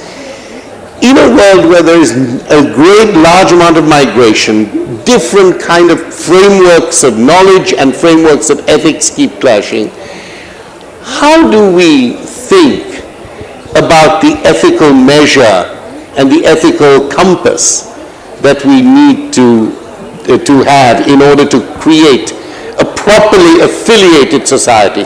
I don't say a society of appropriation, of cultural appropriation, and a society of varied cultural affiliations. Good. So I can only get to this question by insisting on a distinction that's very important to me, which is that honor and morality I think of as very much separate systems, and they can come into conflict. One of the striking things about honor killings or those kinds of responses to shame is that they're very often done through actions that the agent, him or herself, recognizes to be wrong. Right? You're not supposed to kill your own daughter. It's not that people don't know that, right? It's that honor demands something of them, and part of the measure of the strength of the demand is that it requires them to do something that they actually themselves, in some sense, know to be wrong, morally wrong. So, so there's the cultural defense in general, where people are saying, look, you have a law against this, but I just arrived here, and where I come from, this is okay. That's right. I think that's a reasonable claim, because it's always relevant in assessing moral guilt, whether you recognized what you did was wrong, whether you should have recognized it was wrong, and so on. Those are all things relevant. If you claim this in the name of honor, though, I think you have to accept that in most places in the world, when people do these things in the name of honor, they recognize that they're doing something that at another level they ought not to be doing. Just the typical thing. Take honor killings in a Muslim society. It is absolutely clear, there is fatwa after fatwa that says that it's un-Islamic to do this thing. And the people know this. So when they do these things, they know that they're doing something that their religion condemns, and of course they think the religion condemns it because it's wrong, so they know that it's morally wrong. It doesn't stop them, but it means that the strength of their claim to be morally excused seems to me weak. Whereas if somebody really doesn't realize that what they're doing is wrong, I think there is some. Now, look, we have to make laws, and we have to affiliate newcomers, and we have to teach them what our laws are, including the laws that allow them to challenge and seek change. That's how you properly bring people into affiliation. But I do think that in the case of honor crimes in particular, the strength of the moral claim is weak. And that's because I think of honor as something which even those who are driven by it recognize has something morally problematic about it. And one of the reasons why we can see this morally problematic is it goes back to the distinction between guilt and shame. I can bring shame to you through our affiliations. I can't bring guilt to you, right? Guilt belongs in the world of morality. Shame belongs in the world of honor. And that's one of the marks of the ways in which they belong in different evaluative spheres. Anthony, I'm just going to suggest that sometimes these things may cross. That people may be well aware that what they're doing is wrong. They may be well aware that what they're doing is wrong morally because, the book says it's wrong, the Quran, the Bible, whatever, but the social pressures on them are such that our whole social and economic system puts the pressure on them and would seize up. They would not be able to, dishonor. If you are dishonored in your community, depending what the community is like, people may not trade with you, they may not talk to you. So I'm just saying sometimes the two things cross. And absolutely, I completely agree. And so, as I said, because honor is so much about people who are tied up with your honor in policing you, they're constantly doing that. And so, yes, absolutely. If I allow my daughter to be out with this boy without our consent, then I can't marry off this daughter, and my son can't get a wife. So let's talk about something that exists, I think, everywhere, quite universally, which is the dishonor related to sex and sexuality. Yes. Yes. That seems to me to be a very palpable, tactile, kind of volatile thing. There's more quarrels about that. I mean, maybe there should be many more quarrels about, financial misdemeanors, huge amounts of money being lost by massive corporations. Those are deeply dishonorable and actually change the economic possibilities of millions of people. But sex and sexuality, whether it's gay relations, gay sex in a particular context, whether it's marrying across races or across classes, sexuality seems to me to be a place where many of these issues, the conflict between guilt and shame, the father saying, you are guilty, but in fact what he or she means is you're shaming me, this is being shamed to me. Why is sexuality such a live, volatile, and problematic area, whereas in fact it is so fundamental to each of us, right, to the very nature of human recognition and desire? Right. So we're in a stream of panels about privacy. Yes. I think privacy is really, really interesting in relation to sex, and actually also in relation to excretion, because everybody knows that everybody else is doing these things, right? It's not a secret.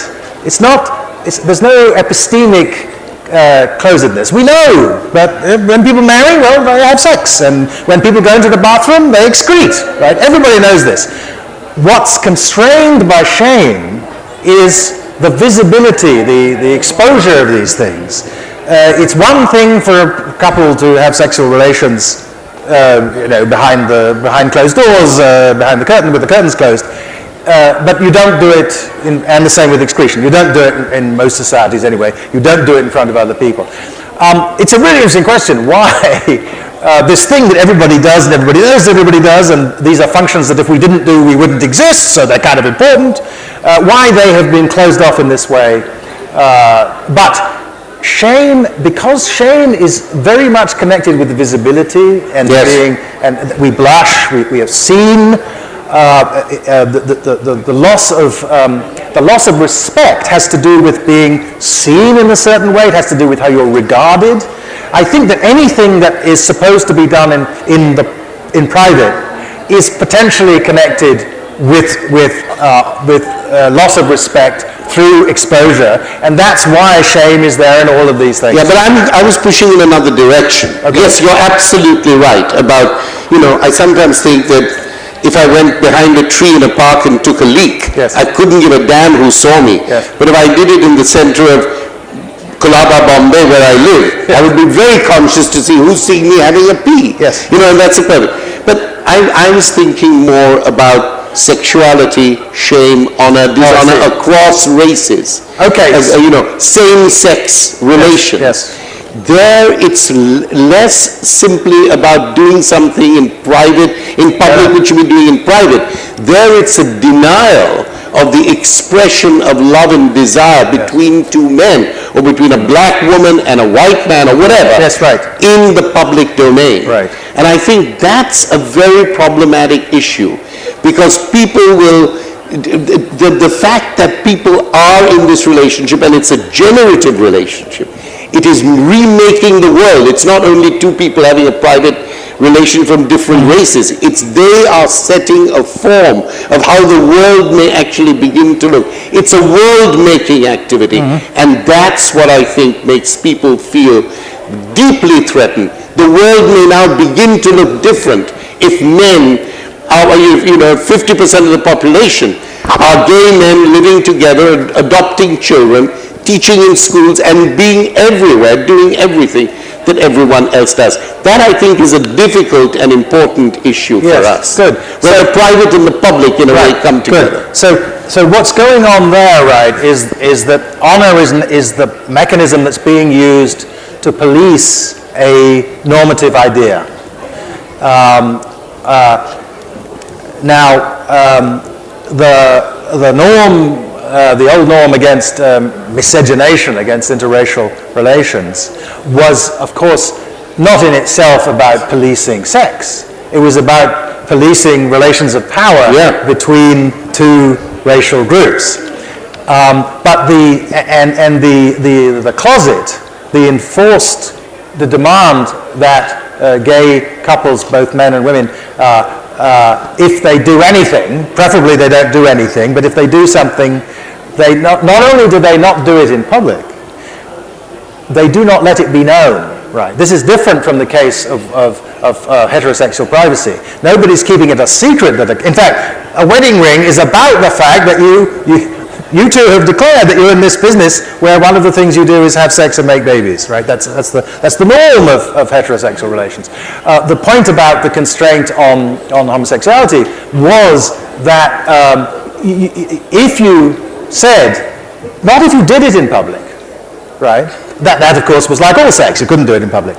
But if you said that you were doing it, if you let it be known that you were doing it, that was the offense. The shame was associated with the acknowledgement. The acknowledgement of it. So I think that's why it was really important, and it was a deep insight of the gay rights movement in the West in the late 60s and early 70s. Why coming out is important. Coming out isn't about describing your sexual practices in public. It's about saying, look, I'm not going to tell you what I do in it. I'm not going to give you the details, as it were. I'm not going to dish the story of what goes on. But I am going to tell you that I have sexual relations with men, if I'm a man, or with women, if I'm a woman. And I'm making public this fact in order to, first of all, this is back to your point about resistance. First of all, in order to escape myself from the shame, the first people who did this, they didn't escape from shame, right? It's not just that they were treated with a lack of respect by the people to whom they revealed themselves. It was that they themselves felt, of course, a sense of loss of respect, and they were right to, because respect is not just about how you feel; it's about how you feel. It's a relational thing. So, of course, it was true that other people were now regarding them in the way you don't want to be regarded. You don't want to be regarded with contempt, right?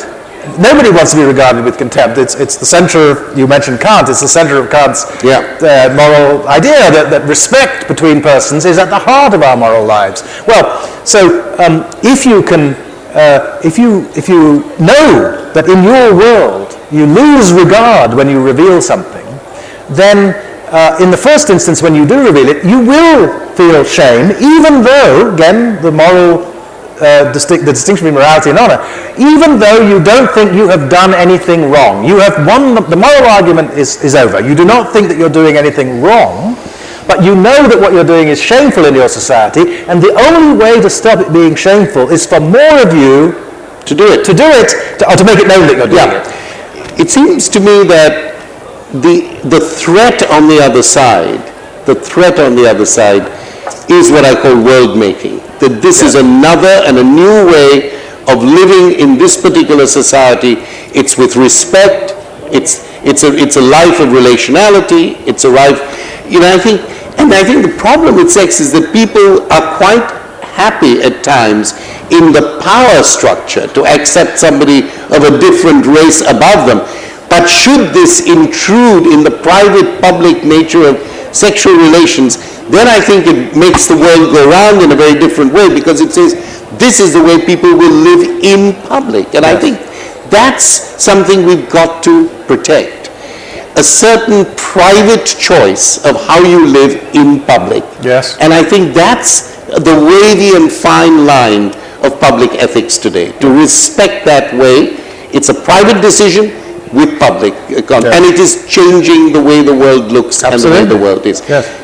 Should we? Yes, sorry. I just want to say that notice that this structure can be there in relation to other forms of secret. So it's there in relation for Jewish conversos in Spain after the Reconquest, right? They have to hide the fact of what they're doing, and if they're exposed, they're shamed. I mean, again, it's not because they think they've done anything wrong. It's nothing to do with morality. It's to do with this sense that you lose the regard of your community, of the people around you. So that's a very important thing to resist in every domain. Now, I think when my parents, my father was West African from Ghana, and my mother was a European from England, and they got married in the 1950s. I've seen letters written by complete strangers to them, condemning them for what they were doing, using foul, vile language. So people who didn't know them, who had nothing to do with them, people who were living in other countries, were for some reason profoundly disturbed by this thing. And I think that, so they're actually insisting on having a public marriage and living their lives and making babies and having people like me. All of that was, which then of course lots of people did, all of that was again part of breaking down that thing. Now,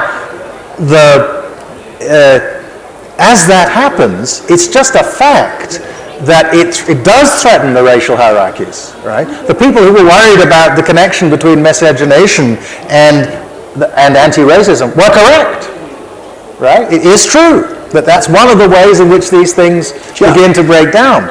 So they were right to be worried about it if they wanted to maintain the racial hierarchy. That was my point. Yes. It's about the world looking and being lived at in a totally different way. And the difference isn't just about sex. And it's not just about sex, it's about relations. And it's about the construction of new social relations. In fact, it's about moral revolutions, lifestyle revolutions, and political revolutions, and not only the political as the personal, because the conundrum, the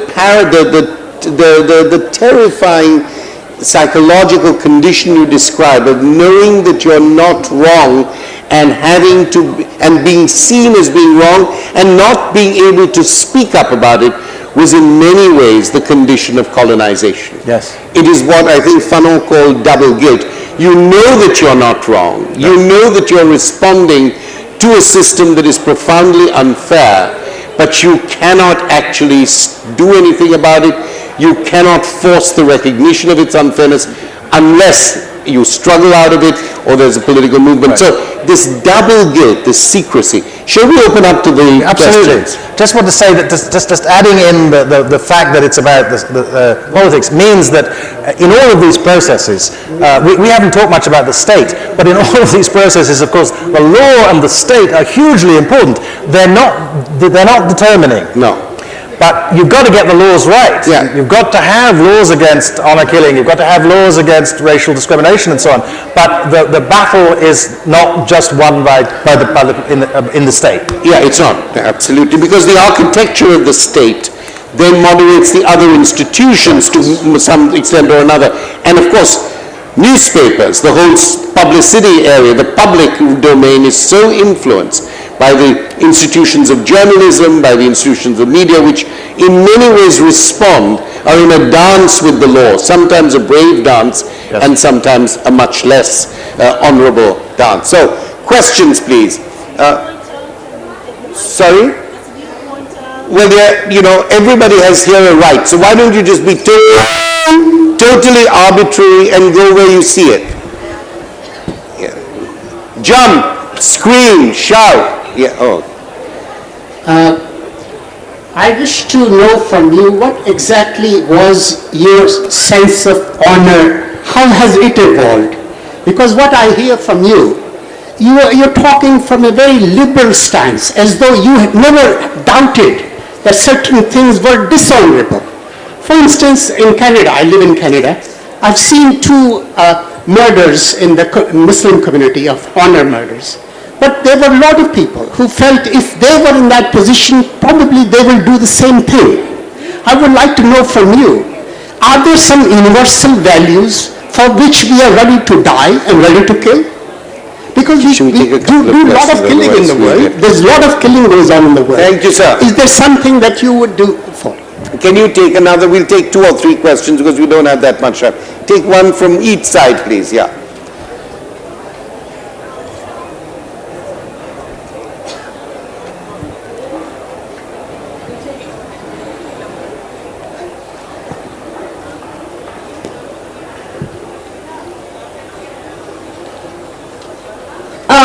Professor Apia, could you please perhaps say more about why you think honor is extra moral in some sense? Is there some kind of conceptual distinction between social norms and moral norms that you're drawing on? I can't quite get that. Sure.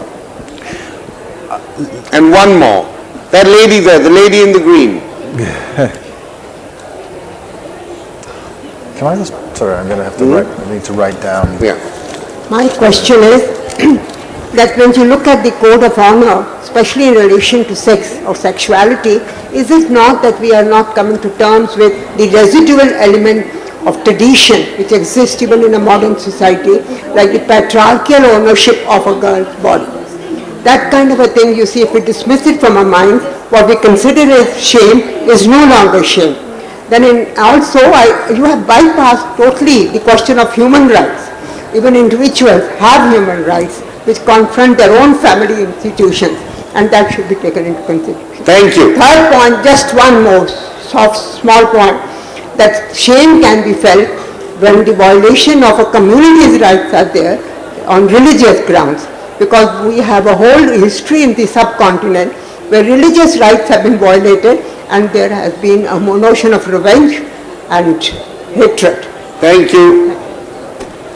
On the first question about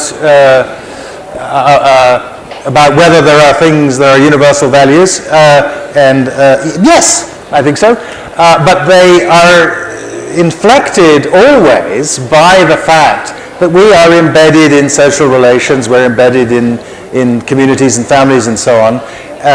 So just take what I said was this central notion of respect, right? Well, the mechanisms of respect are themselves mediated by cultural practices. If I do this in Ghana, nobody has any idea what I'm doing. So there are going to be different forms in different places, but I think here's a universal claim. Well, basically I accept the rights in the Universal Declaration of Human Rights, including the right to holidays with pay. So I think there are universal norms, and I don't know whether I'd be willing to die for them. It would depend on what the chances were of success in the enterprise. The question about the residue of tradition in the subcontinent, and I think the question about the residue of tradition is a very important issue. As time goes on, of course, we have to question what those traditions are, whether in relation, as you say, to a whole movement and discourse of rights, those residues are ones that we want to retain, or they're ones that we don't want to retain.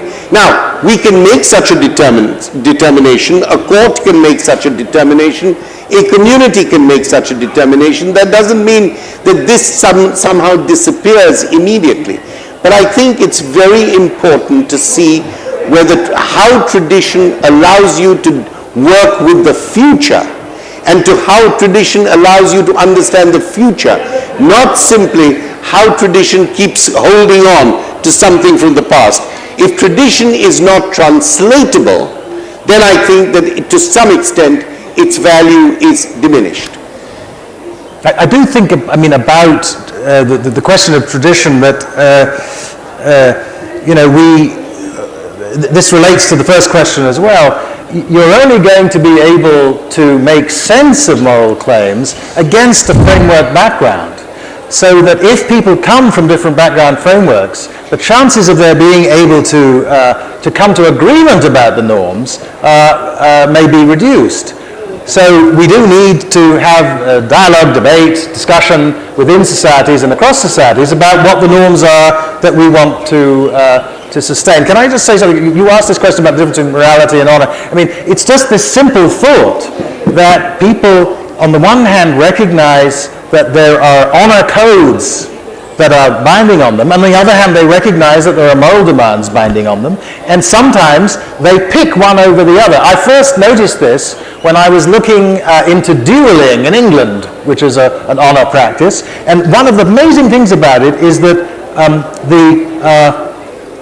the English military officers who were about to engage in duels regularly wrote letters and wills the night before in which they said, I'm really sorry that I'm doing this terrible thing, this thing that I ought not to do, but honor demands it. So they recognize the conflict between honor and morality. Now your question is a good one because I'm in the minority here. Aristotle and St. Augustine, for example, thought that honor was part of morality.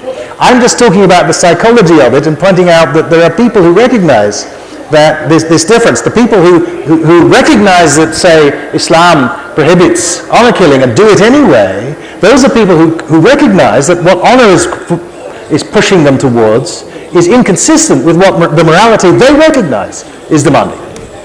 Can we go to a question in the front here, and then I want to get some questions from the back, please. Yes. There is a saying, an ancient Arab saying that says, the man's honor lies between women's legs.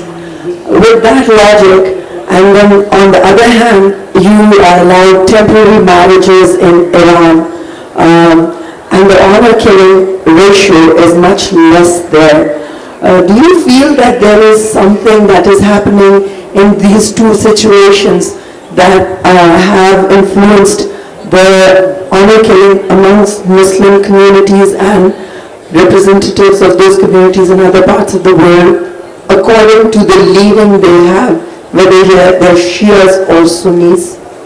I'm no expert on the distinctions among Muslim sects, but I would say that it's really important that the honor-killing practices that, for example, one sees in the Middle East were to be found in Christian as well as in Muslim Arab societies, and that they're in fact pre-Islamic, these practices, so I don't think they have.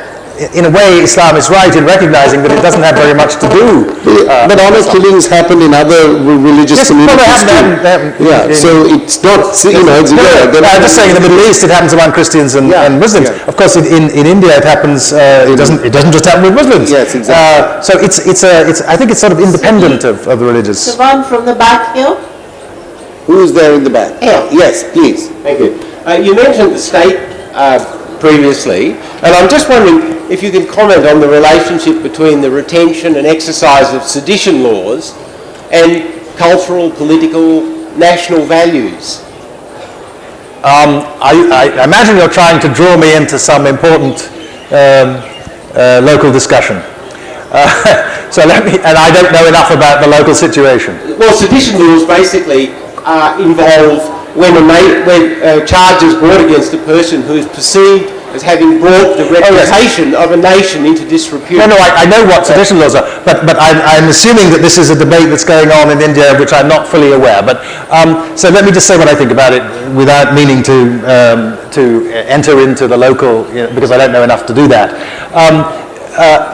Sedition laws are precisely about the maintenance of national honor or of the honor of elites. And they're very widespread and they're to be found in many, many societies over very long periods. I believe that in democratic societies, the right way to sustain the honor of the nation is to allow people to criticize it. After all, in a democratic society, we together are in charge of the republic, and our views together are supposed to determine what happens. If I find what the state is doing to be contemptible as a citizen, I think I should be allowed to say so, because that's one of the mechanisms by which I get to challenge and change it. And of course, the question of honor is often very closely related to this notion of defending the honor of your nation. Absolutely. And which is a way of completely destroying any possibility of critique, any possibility of opposition, any possibility of a citizen to impose upon the state the fact and to make the state aware of its own of its own actions. So sedition is in a way state secrecy. It's this idea of kind of allowing things that the state is doing to be sort of kept secret by saying that you are a conspirator against the state.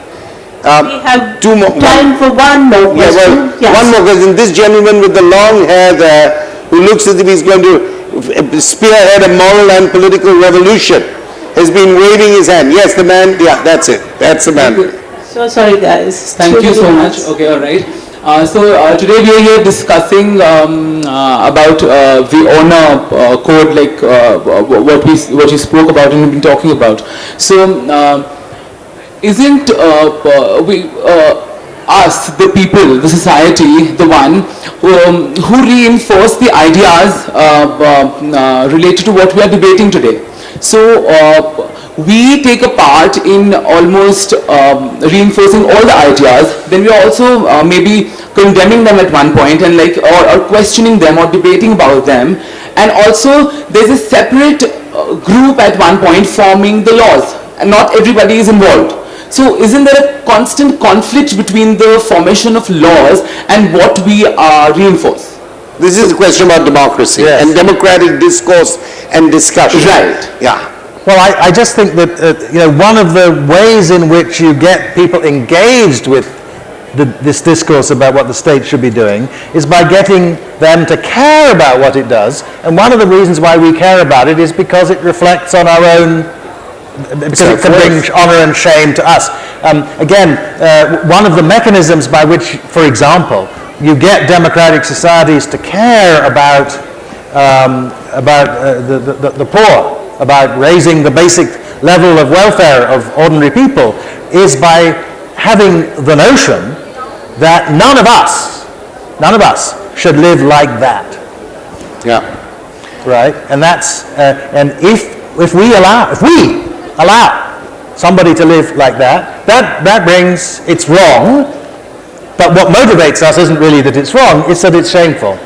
As we end, I just want to raise an issue that we haven't raised, but I think underlies almost everything we've said, which is the need to build a strong civil society. Yeah. It is when you build a strong civil society that forms humiliating forms of dishonor to minorities, to people from who live in different ways than oneself. These things can be actually checked. Civil society is a check on the construction of the law. Civil society, a healthy civil society, questions the government, questions the media. I think what we really take away from this is questions of honor and shame can be understood better and can actually, and revolutions can be made when we give civil society the kind of place and power that it deserves amongst us. And I think the most important thing there is the possibility of free discourse, dialogue, and discussion based on the fact that disagreement and dissensus is not in some way social destruction. Dissension, agreeing to disagree, is absolutely important in a pluralist society. Thank you very much, Anthony. Thank you very much for your participation. A very round of applause for Kwame and Honike Baba for such a thought-provoking session. Thank you so very much for being here. Thank you.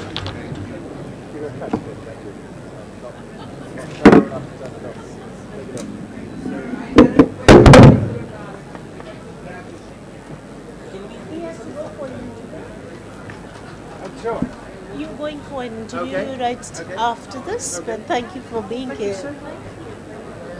Thank you. Yeah, unfortunately, Kwame, not fortunately, he has an interview, Kwame, so he will be going for an interview.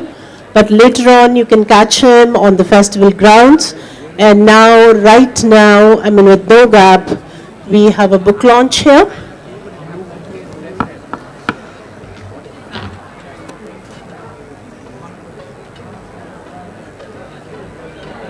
I think that girl, she will take.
नमस्कार।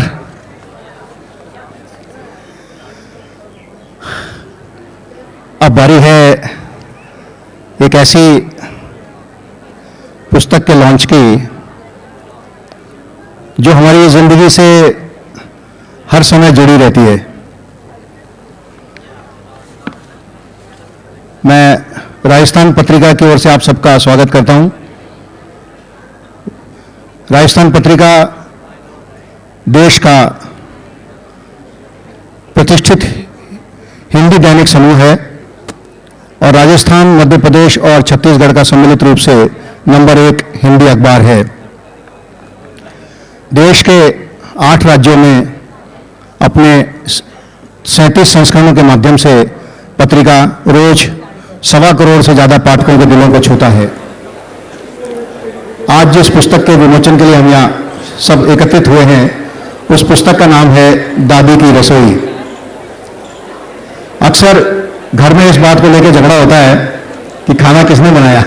अभी पीयूष से बात हो रही थी मेरी, तो उन्होंने कहा कि भाई एक इतना बढ़िया मौका ये मिल गया कि पतियों को आपस में लड़ने की जरूरत नहीं है कि खाना किसने बनाया, और बच्चों को भी ये बहस करने की जरूरत नहीं खाना किसने बनाया, खाना सबसे बढ़िया दादी ने बनाया। उनका मुकाबला नहीं खाने के अंदर। तो हमारे भी पत्रिका के परिवार में एक दादी है हमारी, जो पत्रिका के जो फाउंडर रहे कर्पूर चंद जी कुलिश, उनकी वाइफ कंचन कोठारी जी। 80 वर्ष की उम्र में भी खाना बनाने के प्रति और खिलाने के प्रति उनका जो जज्बा है वो देखते ही बनता है। कंचन कोठारी जी और रसोई दोनों एक दूसरे के सिनोनिम हैं और 80 वर्ष की उम्र में भी उनकी एक आंख रसोई पर रहती है और दूसरी खेतों में पकने वाली फसल पर। कानों को इंतजार रहता है फसल के पकने के समय का, कौन सी चीज कब कहाँ अच्छी पैदा होती है, उसे कब खाना चाहिए, कौन सी ताज़ा खानी चाहिए, कौन सी 1 साल बाद खानी चाहिए। बहुत सारी चीज़ें ऐसी हैं जो आज आपको इस पुस्तक के माध्यम से नए रहस्यों के रूप में सामने आएंगी। खाना बनाना और लोगों को खिलाना एक कला भी है और एक दायित्व भी, और कंचन जी का तो ये शौक ही रहा है। माटी के चूल्हे में पकने वाली चीज़ों को वो आज भी माटी के चूल्हे में ही पकाती हैं। परंपरागत स्वाद को उन्होंने आज भी जीवित रखा हुआ है। स्वाद और पौष्टिकता के महत्व को सम्मान देने वाली उनकी रसोई आज भी हेल्दी फूड से भरपूर है। वो जो पकवान बनाती हैं, जो विधियां काम में लेती हैं, वो आज बहुत रेयर हो गई हैं। और किस मौसम में क्या बनेगा, उसमें क्या डाला जाएगा, मसाले और दूसरी सामग्री क्या होगी, क्या उनका बैलेंस होगा, प्रोपोर्शन होगा, किस तरह के बर्तन में बनेगा, ये पूरी साइंस जो है उन्होंने अपने जीवन का एक्सपीरियंस इस किताब में लिखा है। हैरत होती है जानकर कि इतना सब कुछ खाने के बारे में करने के बाद भी वो खुद बहुत कम खाना खाती हैं और पिछले 40 वर्षों से वो एक दिन छोड़कर एक दिन खाना खाती हैं, यानी एक दिन खाना खाती हैं और एक दिन नहीं खाती हैं। तो खुद स्वाद से दूर रहकर दूसरों के लिए स्वाद का निर्माण करना, स्वादिष्ट भोजन बनाना अपने आप में किसी साधना से कम नहीं है। दादी की रसोई में उनकी बनाई हुई कई व्यंजनों की विधियां हैं, खाने के प्रभाव, किस मौसम में क्या खाएं, वेदर से क्या चीज़ प्रभावित होती है, मन और संस्कार पर उसके क्या असर पड़ते हैं, उसकी सही विधि क्या है, फेस्टिविटी में क्या बनाना चाहिए, अन्न के दोष क्या हैं, कौन सा खाना किस चीज़ के साथ नहीं खाना चाहिए। क्योंकि कहते हैं कि व्यक्ति का शरीर, मन और आत्मिक विकास खाने से ही प्रभावित होता है। विरोधी खान पान क्या है, हमें से बहुत लोग शायद जो बुफे में ज़्यादा खाने के इंटरेस्टेड है, उनको ये पता नहीं होगा कि क्या चीज़ किसके साथ नहीं खाई जाती, और हम जितनी भी डिशेज होती हैं सब एक ही प्लेट में लेके खाने लग जाते हैं। अब जैसे दूध के साथ कच्चे सलाद, दही, इमली, गुड़, खरबूजा, नारियल नहीं खाने चाहिए। अब ये पुराना इसका संस्कार है और इसका इतिहास है, ये पूरा एक विज्ञान है, लेकिन आज की जनरेशन को शायद इन चीज़ों को पता नहीं होगा। तो इस किताब से बहुत सारी ऐसी चीज़ें जानकारी को मिलेगी कि हमें क्या चीज़ कब कहाँ किसके साथ खानी चाहिए या नहीं खानी चाहिए। तो शुरुआत करते हैं इस पूरी प्रक्रिया को आगे बढ़ाने की। मेरे साथ दो बहुत ही लब्ध प्रतिष्ठित व्यक्तित्व आज यहाँ उपस्थित हैं। मैं उन्हें बुलाना चाहूँगा मंच पे। पहले उनका परिचय दूंगा छोटा सा, फिर मैं उन्हें आमंत्रित करता हूँ। हमारे बीच जब बात रसोई की है तो शुरुआत महिला से की जाए। शोमा चौधरी जो हमारे बीच हैं, बहुत ही तेज तर्रार पत्रकार के रूप में आपका नाम जाना जाता है देश में। वर्तमान में कैच न्यूज़ की एडिटर इन चीफ हैं। आपकी आरंभिक शिक्षा, ये जो कुछ भी मैं बता रहा हूँ, मैं शपथ खा के कहता हूँ कि मैं विकिपीडिया से बता रहा हूँ। शोभा जी के लिए आपकी आरंभिक शिक्षा कुर्सियों के सेंट हेलेंस कॉन्वेंट में और कलकत्ता के लॉ मॉन्टेनरी स्कूल में हुई। आपने लेडी श्रीराम कॉलेज से बैचलर की डिग्री हासिल की और दिल्ली यूनिवर्सिटी से पोस्ट ग्रेजुएशन किया। आपने पायनियर में काम किया, फिर इंडिया टुडे और आउटलुक में काम करने के बाद आपने तहलका को बतौर फीचर एडिटर और डायरेक्टर स्पेशल प्रोजेक्ट्स ज्वाइन किया। तहलका के मैनेजिंग एडिटर तक पहुंचने के बाद आपने बाद में कैच न्यूज़ को ज्वाइन किया और अभी वर्तमान में आप कैच न्यूज़ की एडिटर इन चीफ हैं। आप लिटरेरी क्रिटिक के रूप में भी अपनी पहचान रखती हैं। लिटरेरी फेस्ट में और तहलका थिंक फेस्ट के माध्यम से आप पब्लिक डिबेट्स में हिस्सा लेती रही हैं। आपको उल्लेखनीय कार्यों के लिए रामनाथ गोयनका पुरस्कार मुंबई प्रेस क्लब अवार्ड से नवाजा जा चुका है। आप न्यूज़ वीक की ओर से दुनिया को बदलने वाली 150 महिलाओं में भी चुनी गई थी। मैं शोभा जी को आमंत्रित करता हूं। शोभा जी, आप कृपया मंच पे आएं। जोरदार तालियों से इनका अभिनंदन करें। और अब एक ऐसी शख्सियत को मैं आमंत्रित करने जा रहा हूं जिसकी क्रिएटिविटी का राज उनकी मूंछों के नीचे छुपा रहता है, और वो शख्सियत और कोई नहीं, हिंदुस्तान के हर उस व्यक्ति की जो जिंदगी में विज्ञापनों से कहीं ना कहीं जुड़ा है, उसकी जुबान पर रहता है, और वो है पीयूष पांडे का। जयपुर में जन्मे पीयूष सेंट जेवियर स्कूल के छात्र रहे हैं। आपने सेंट स्टीफन कॉलेज से हिस्ट्री में एमए किया है और इतिहास का विद्यार्थी होने के नाते आपने अपनी रचनात्मकता से विज्ञापन की दुनिया में भी इतिहास बनाया है। वे रणजी ट्रॉफी भी खेल चुके हैं और विज्ञापन कला के क्षेत्र में भी चौके छक्के मार रहे हैं और एक टी टेस्टर भी रह चुके हैं। विज्ञापन की दुनिया में पीयूष का एक महत्वपूर्ण स्थान है। 1982 में आप O&M के क्रिएटिव विभाग से जुड़े और उसके बाद उसके क्रिएटिव डायरेक्टर बने। उनकी प्रगति यात्रा में O&M के नेशनल क्रिएटिव डायरेक्टर बनने का सिलसिला जारी रहा। 1995 में इसके बाद बोर्ड ऑफ डायरेक्टर्स में शामिल कर लिए गए। 2004 में आपको O&M इंडिया और साउथ एशिया का एग्जीक्यूटिव चेयरमैन बनाया गया। बाद में आप एशिया पैसिफिक के वाइस चेयरमैन भी बने। पिछले साल भाजपा के चुनावी अभियान को तैयार करने में आपकी मुख्य भूमिका रही। फेविकोल और फेविक्विक के विज्ञापन तो मैं समझता हूं सभी को याद होंगे। कैडबरी, वोडाफोन और एशियन पेंट्स के विज्ञापन भी आपकी ही क्रिएटिविटी के बेहतरीन उदाहरण हैं। आप द इकोनॉमिक टाइम्स के द्वारा विज्ञापन जगत की सबसे प्रभावी शख्सियत के तौर पर लगातार 8 साल तक नामित होते रहे। मुंबई एड क्लब ने आपके फेविक्विक कमर्शियल को शताब्दी के सर्वश्रेष्ठ कमर्शियल और कैडबरी के विज्ञापन अभियान को शताब्दी के सर्वश्रेष्ठ विज्ञापन अभियान के रूप में घोषित किया। मीडिया एशिया अवार्ड 2002 में आपको एशिया के creative person of the year से सम्मानित किया गया। सिद्धार्थ जी कह रहे थे थोड़ा जल्दी करना। केन्स में डबल गोल्ड मेडल जीतने वाले आप एकमात्र भारतीय हैं। आपको लंदन इंटरनेशनल अवार्ड्स में भी 3 ग्रैंड प्राइज जीते हैं। केन्स फिल्म फेस्टिवल में आप जूरी के सदस्य भी रहे हैं और सबसे बढ़कर आप एक अच्छे एक्टर भी हैं और आपने जॉन अब्राहम और नरगिस फाकरी के साथ मद्रास कैफे में भी एक्टिंग की है। तो जोरदार तालियों से स्वागत कीजिए पीयूष पांडे का। मैं और अब खाने पीने की बातों को लेकर हमारे ये 2 दिग्गज यहाँ पे बातचीत करेंगे। आप भी इनकी बातों का स्वाद लीजिए और फिर आपसे वापस पुस्तक के विमोचन के लिए मुखातिब होंगे। नमस्कार। I'm very comfortable. Good afternoon, everyone. I'm delighted to be here to celebrate the launch of this book, Dadi Ki Rasoi by Kanchan Kothari. You know, when we think about cookbooks today, it's about quick fixes, you know, recipes in 2 minutes, recipes for 5 minutes, recipes for working families. When I was looking through this book, it actually celebrates bringing food back to the kind of central position that it should have in all our lives. Not just as a pragmatic function, but as a bond, as a catalyst, as a creator of personality, you know, as a tool of sustainability. And in fact, this recipe book, which has been put together by Kanchan Kothari, an 80-year-old lady, looks at really the traditional cooking in Rajasthan. And what makes it so special is that in this era of globalization, it reminds us that food is also political. If we are to be sustainable, then we must come back in touch with our traditions of food, of eating local, and of the wisdom that underpinned the local cultures of how food is consumed in different parts of this country and indeed all over the world. The reason Piyush and I are here to talk about it is that Piyush is, of course, a veteran Jaipur man, and a lot of his personality and by extension the advertisements that we receive, the secret foundation of that is the food that he has eaten out of Rajasthan. So, you know, the theme that underpins this book is of food as being the foundation of character. And so I'm going to first start with Piyush. As Piyush, if you were to say how food has defined your personality today, Rajasthani food in particular, what would you say? I was born in Jaipur, brought up in Jaipur, and right from the beginning I spent a lot of time with, I come from a UP family, but I was born and brought up here. So all my friends, I used to go to their homes and have some exotic food.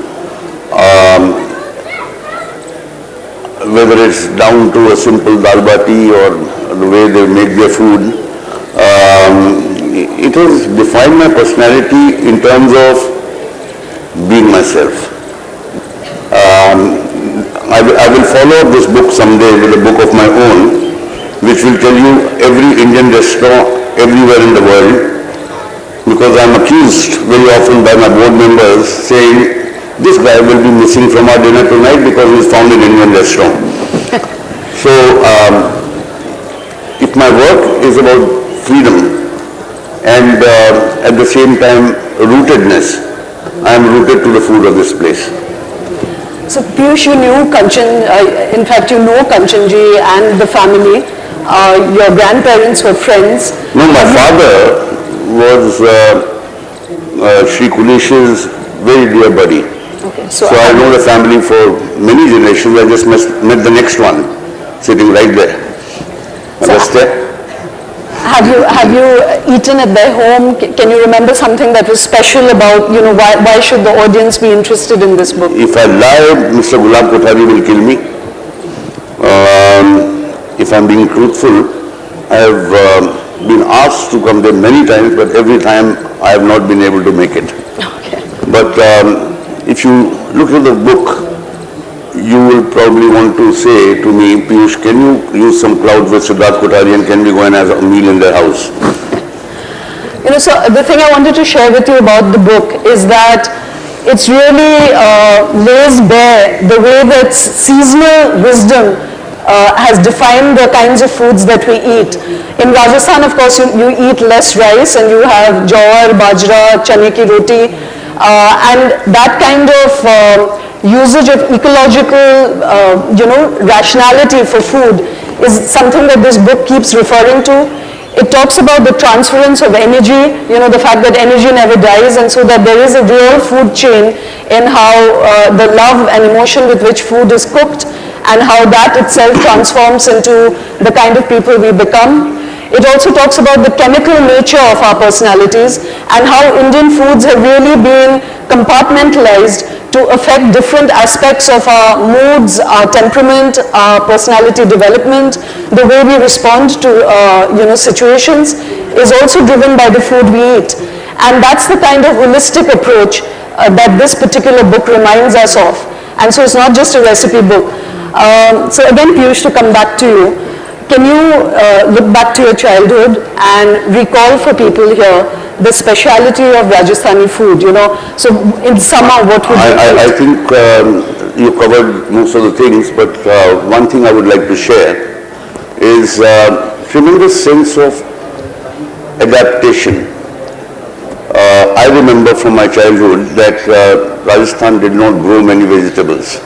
It was an arid zone, not too many vegetables grew here properly, and therefore you see that the food that they crafted, they converted cereals into as a substitute for vegetables with a curry. So a whole lot of things are improvisations that were done because your geography did not permit you to do a lot of things. So, and that is, I think, is captured in the book as to what else can you use and still have a healthy meal and a tasty meal if you don't have the resources for things that may be available to people in Punjab, for instance. So that's defined the cuisine in a huge fashion. I'm also a huge believer that the best food is made at home. So last year I did a commercial, which is the longest commercial run on television ever. It was 4.5 minutes for a cooking oil, and the tagline for that is "Ghar ka khana hota hai," which for my foreign friends out here, it is, there is nothing like home food. So and it also features a grandmother. So I think I preempted the book because I think grandmothers make some great food. No, in fact, it's apt. You might wonder why a recipe book in a literary festival.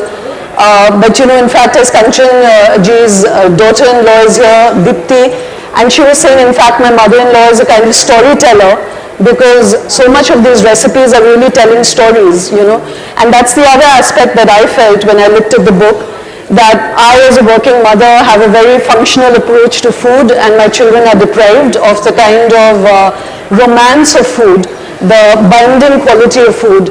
We're very often sitting in front of television and eating, but hearing that, it brought back the idea that each of these ingredients, the photographs in the book, each of these ingredients have a story to tell. They have stories about qualities, they're actually characters, their personalities.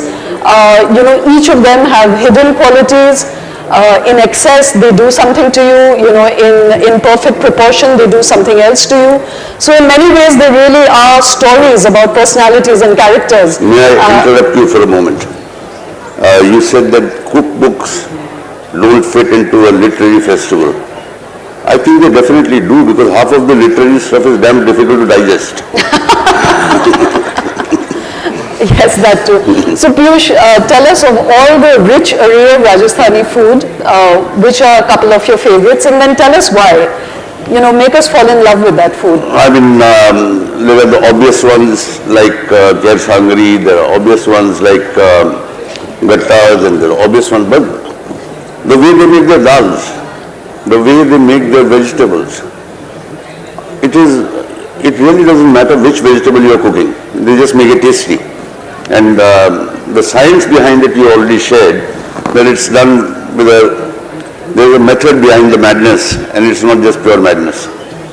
So I take me to a Rajasthani home and I completely lose my sense of dieting. I just enjoy the food. Sell us one dish, Piyush, as an ad man, Okay, I'll tell you one dish. And it's called jungli mutton. Jungli mutton. Now, jungli mutton is also an improvisation done in the good old days when people used to travel for hunting purposes or for wars or whatever.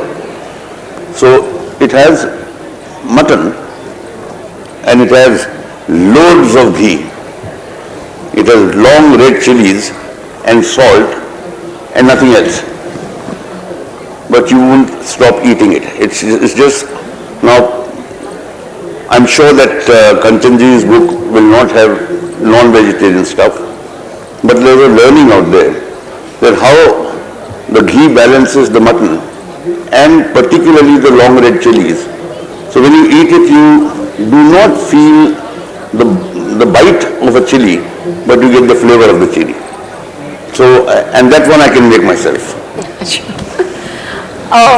I just wanted to correct myself that Kanchanji, of course, is Dipti's Dadi Sa, so not mother-in-law. Forgive me that slip.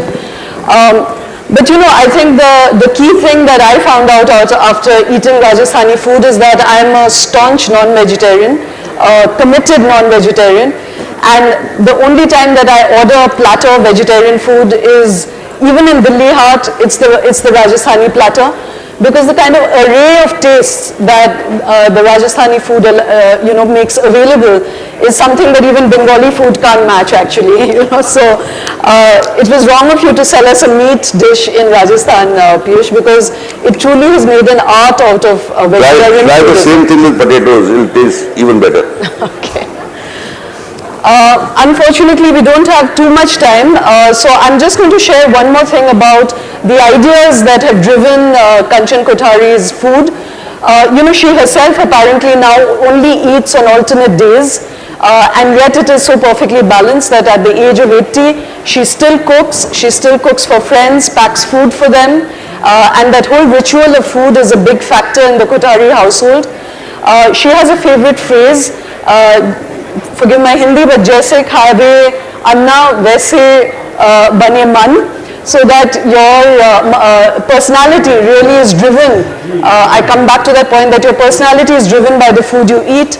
I just want Basically, to, what she's trying to say is, the way you eat your cereals, Anna is cereal, is the way you behave in life. and there's just one other facet that the book brings through is the spiritual quality of food. And that again is a rich tradition in India, that food is connected not just with nature and with love and family, but with ideas of our relationship with the celestial, our mortal bodies, and that whole cycle of energy that really makes us all who we are. And so this is really much more of a philosophical book about food rather than merely a recipe book. I invite all of you to engage with it. Today is the launch of the Hindi edition, and I'd like to invite Kanchan ji's two granddaughters-in-law, Deepthi and Vrinda, to come on stage, and yet the fourth generation as well, so that's wonderful. This truly is the transferring of food from family to family and from generation to generation. So please join us in celebrating the launch of this. Thank you, baby. Thank you. Piyush ji विमोचन करेंगे दादी की रसोई पुस्तक का, और Want to open it? पुस्तक दिया है दादी के पड़पोतों ने उनको ले जाके, चौथी जनरेशन। दोनों ने बहुत अच्छी चर्चाएं की राजस्थानी खाने के बारे में, और ये कहावत भी फेमस है Just to be closer. कि राजस्थानी जिम में नहीं जाते, राजस्थानी जीन में जाते हैं। They would be, Kanchan ji would be their बड़े दादी. Yeah, बड़े दादी. और ये जो पुस्तक यहाँ पे रिलीज की जा रही है, ये अभी आप सभी लोगों में वितरित भी की जाएगी, आप सभी को दी जाएगी। तो मैं अपने साथियों से भी रिक्वेस्ट करूंगा कि जैसे ये कार्यक्रम खत्म हो, ये पुस्तक आप सब लोगों के अंदर वो पत्रिका परिवार की ओर से बांटेंगे। मैं उम्मीद करता हूं कि इस किताब से हर घर में एक सेलिब्रिटी शेफ जरूर राजस्थानी कुजीन के लिए बन जाएगा। I think all of you who are going to come for the Lit Fest again next year will put up stations out here and you have to cook one of the recipes. That's the deal. Thank you so much. बहुत बहुत शुक्रिया अदा करना चाहता हूं पीयूष का और शोमा का, आज इस दादी की रसोई पुस्तक का विमोचन करने के लिए, और आप सभी लोगों का जो इसके रिलीज प्रोग्राम में, इसमें फंक्शन में शामिल हुए हैं। पत्रिका परिवार की ओर से आप सभी का बहुत बहुत अभिनंदन। और मेरी बात को समाप्त करते ही अमिताभ बच्चन भी आपसे मुखातिब होना चाहेंगे, उसके बाद हमारा ये रिलीज का प्रोग्राम ऑफिशियली समाप्त होगा। धन्यवाद।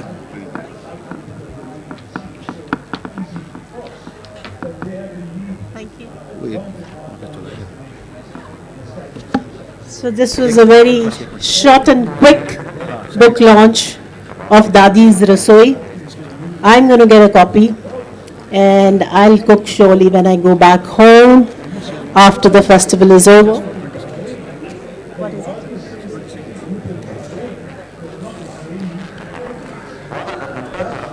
Now our next session is at bang on 5:15.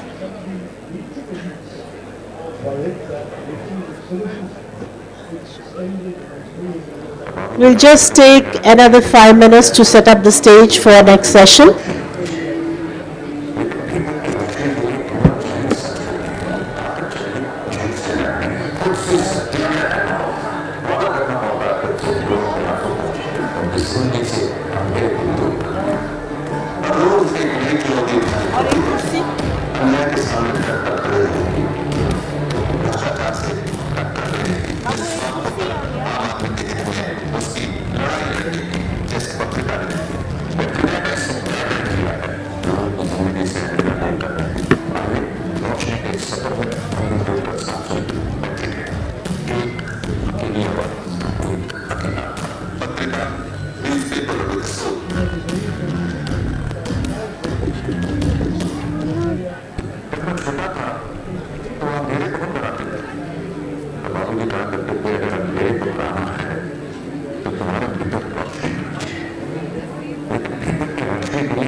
The book is not going to be distributed now, because we have a session and we don't want, to disturb our authors who are on the stage. But you surely will get your copy. We will tell them to be somewhere over there, so when you leave the session, you can collect your copy of the book. But no, it will not be distributed into the venue here.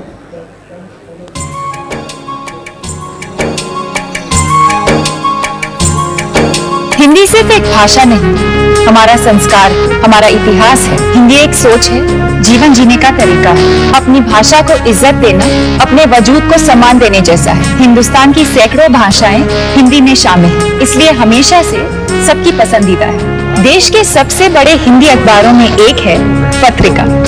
उत्तर भारत से लेकर पूर्व पश्चिम दक्षिण तक सबके दिलों में बसा।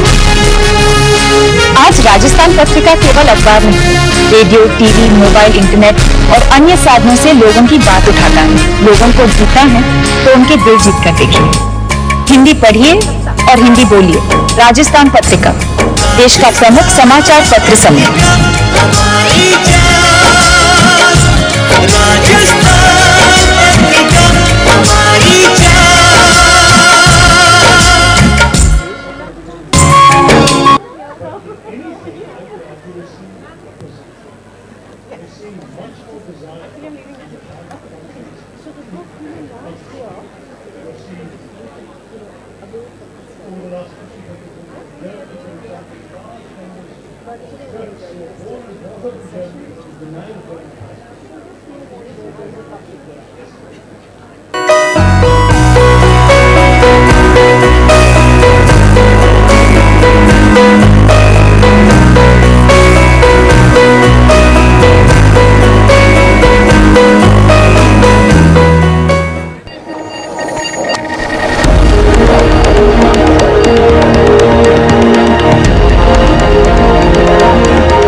So our last session for the second day, second very successful day, I must say the audience in the Mughal tent and everywhere else have been just so wonderful, and it's lovely to have you guys here and the authors up here on the stage. So our last session here, Calcutta, Kolkata and Calcutta. As my author told me, it's like Calcutta, as in Punjabi Calcutta. Yes. Calcutta boy. Welcome Nilanjana Roy, Kunal Basu and Saikat Majumdar on stage.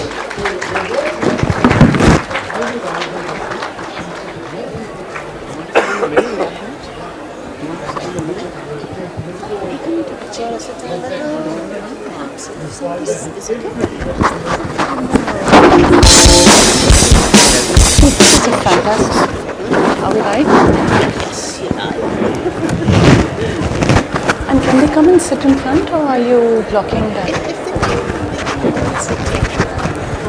Hey, it's so nice to see all of you here.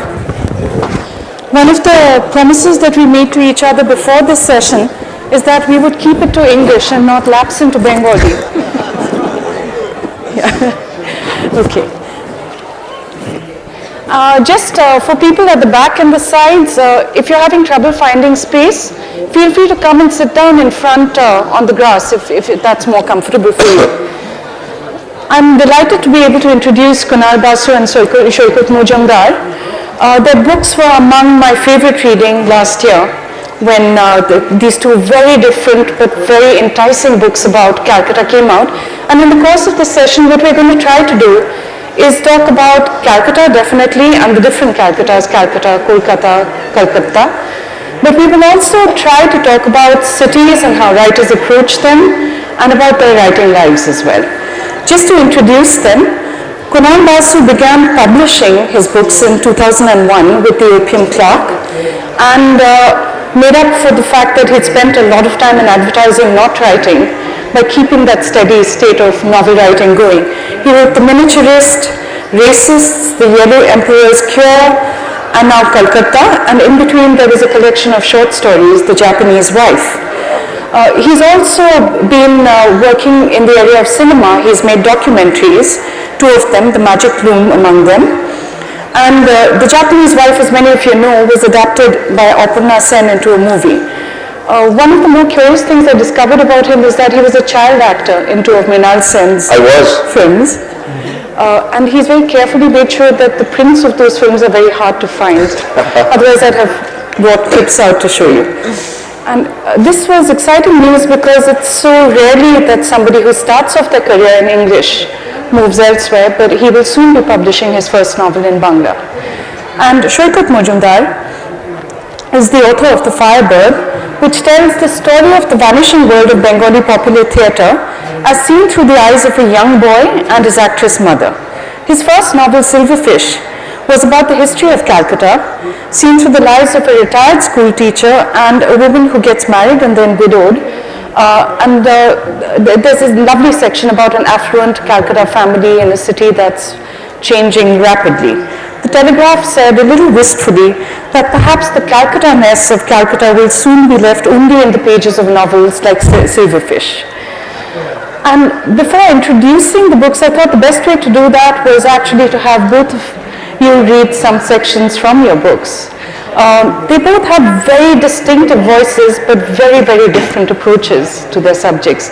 Kunal, perhaps we could start with you. And he had a warning for the audience. He said some of this content is a little stark and a little shocking, but I think you'll enjoy it all the same. Thank you. Perhaps I should say a few words about the book, just to locate the context so that you can understand the reading, where the reading is coming from. Calcutta is a novel, is a fictional memoir of a gigolo who lives in contemporary Kolkata. He makes his living by being a male prostitute servicing women. And obviously, this was not a career choice that he had in mind. This is the life that he stumbles into because of varieties of factors, including lack of opportunities. There are sections of this novel which describes his work in the sex trade. And quite naturally, there's a bit of sex and a bit of violence in this novel. So, what would you want me to read from? Would you like sex or would you like violence? Or is it too early in the afternoon for you? Go for both together. Well, you want both? Yeah. Okay. Well, authors are insatiable appetites, you see.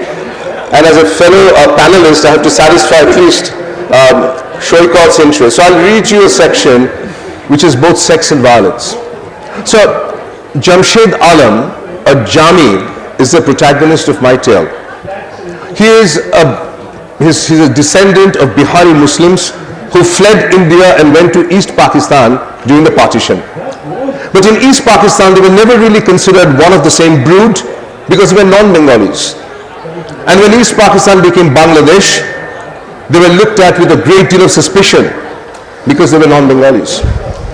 And successive Pakistani presidents and prime ministers visited Bangladesh and promised him citizenship, but none of them actually obliged. So they are your classic example of a people without a country.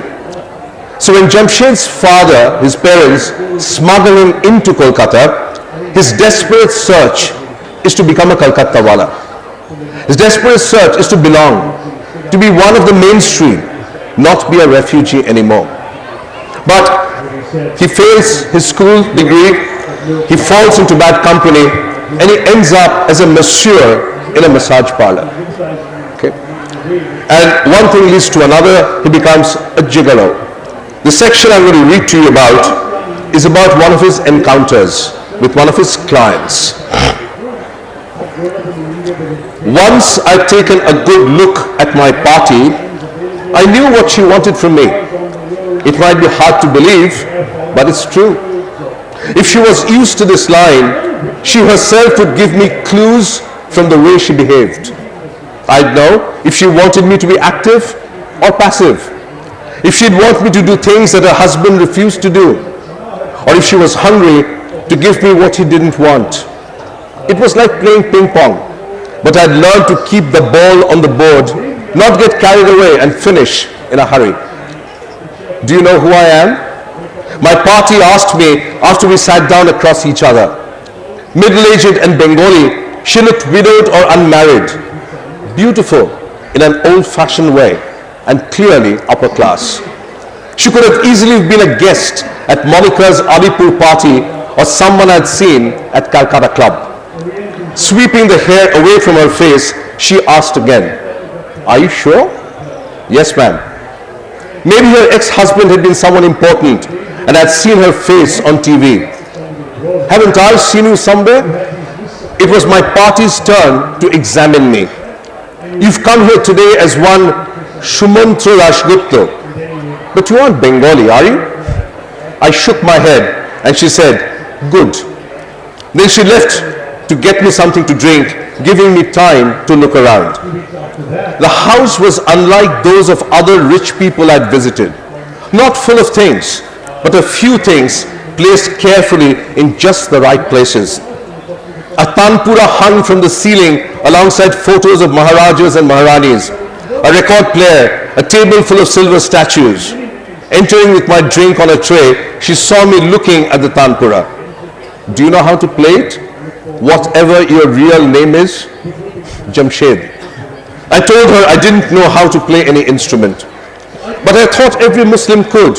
7 out of 10 famous musicians are Muslims, aren't they? Maybe she was a Maharani's daughter and had grown up listening to tanpuras, sitars and sarods. Maybe she forced her gigolos to sing and play instruments and punished them if they failed. I smiled, remembering what Gurung might have felt in the company of our party. Neither did the Nepali boy who came here before you. Normally, I didn't drink hard drinks before a job. They made me sleepy. Drinking a little would get me into the mood, but then I'd be blamed as a drunkard if I failed to satisfy my party. It was still better to drink up quickly if I had to. It gave me a sudden rush, much better than slow drinking that was certain to put me to sleep. A glass of cooled tamarind juice had come on the tray, and an envelope with rupees 4,000 scrawled on it.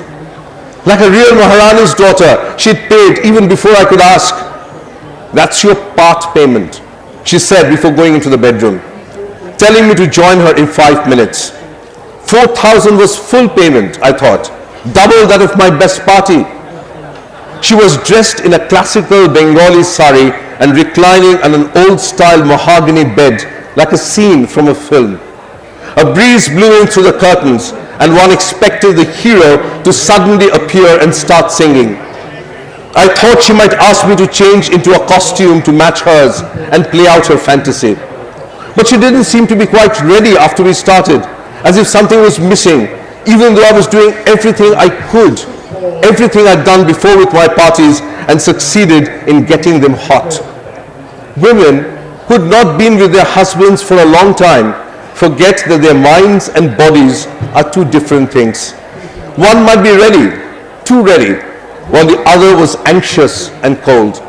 I tried to say a few things to calm her, but she was calm already. Will you do something for me, Jamshed? Anything, I told her. Then wait. Before I could offer her a light from my Ronson, she had lit up a cigarette and blew the smoke out through her nostrils like an expert. Then she brought her face real close to me. How would you like to earn an extra 2,000 rupees in 2 seconds? She smiled, seeing my puzzled face. You don't understand, do you? Would you like to try? I nodded, wondering what game she'd play with me. She shut my eyes with her palm, cradled me like a mother, then made a quick move to stub out her cigarette on my chest. I shrieked, tried to jump off the bed, but she held me firmly down. Shock filled my eyes with tears, and I could smell burnt chest hair. She was breathing heavily now and lit another cigarette. Do you want to make another 2,000? I promise not to burn you where it will show, only under your shirt. My eyes were stuck on the red mark on her forehead as she stabbed me with a cigarette a second time, then again after 5 times before she stopped. I had lost count after the second one. It felt like being kicked by Ashraf and my friends on our roof, or thrashed by Qasim after I'd stolen his fruit.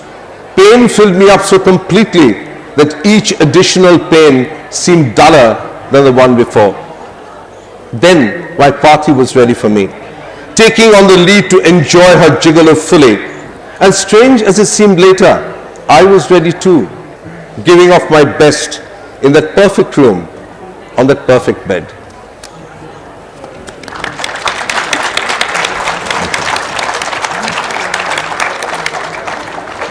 I grew very intrigued by Jami the Gigolo and his life in the course of reading the book. And Calcutta is also one of the last few cities where both terms, Gigolo and Sissy-beer, are still in active use. From Kunal Das, Calcutta, we're going to move to Shoikut's Calcutta now. This is the opening chapter of The Firebird. Do you want to say anything, introduce the book? I think, Nilanjana, you've done a wonderful job describing the novel, so I'll just let the book speak for itself. But thank you for being here. Thank you for being here the last session of the day. I'll just begin with the opening section of the book. Disaster came early in Ori's life. At the age of 5, the first time he saw his mother die. Around him was a warm nest of people who munched on popcorn, their faces lit up by the reddish yellow light of the fire pit. They looked around, put their arms around him lovingly, their palms covering his eyes, and murmured, "Look away. You don't have to see this." To each other they said, "We should have put him to bed." They stroked him absently, unable to tear their eyes away from the slow dance of light and shadow on which his mother floated to her death. A few hundred black heads peeped out of the cotton sheets and woolen shawls around their bodies, gazing across the open ground, hypnotized by her pain. His father hugged him, but his arms felt cold. "You're crying," his voice mocked, sounding as if it was coming from far away. "Dhur boka." Ori didn't scream, but the world blurred as tears pooled at the corners of his glasses. Nausea gathered in his bowels like thick mist, and the heat rose to his skin. In the blurred light, he saw his mother's head slump back as she lay on the ground. She was dead. Her long hair spread on the floor like a still pool of blood. A breath of relief raged through him. He sensed his fever evaporate and his skin turn cold from sweat. He did not know when he had fallen asleep. His father had grabbed his wrist. "Come," and led him through the darkness, whispering, "Just hold on to my hand, tight Kore." They had inched their way through the makeshift wooden structure, through narrow passages veined with electric cables, to the room of white light and giant mirrors. It was a kind of room he would see hundreds of times, all over the country, choked with the smell of wigs and makeup and cotton and silk, charged with the sauciness of women in bras and petticoats smoking cigarettes, the coiffure of Mughal princesses still heaped over their heads. That night, he had needed to see her. Still heavy with gold jewelry and the rich sari, her hair a black river flowing down on her back. She caught sight of his reflection in the long mirror before her, smiled and came back to life. But she did not turn around or leave her seat to take him in her arms. He stood at the threshold for a long moment. Her smile felt strange, out of place.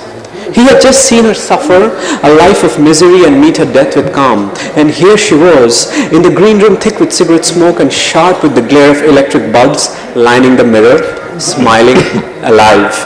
His heart leaped with happiness and a pang of betrayal.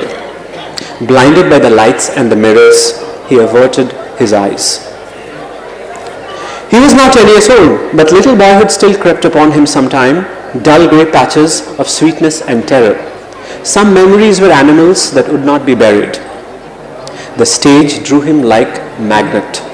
Its warm fragrance drove him mad, but his mother did not want him to act. If anyone ever talked about putting him to use in a play, a wailing baby in someone's arm, a child left alone on the streets, she'd laugh it off. Not him, what an absurd idea.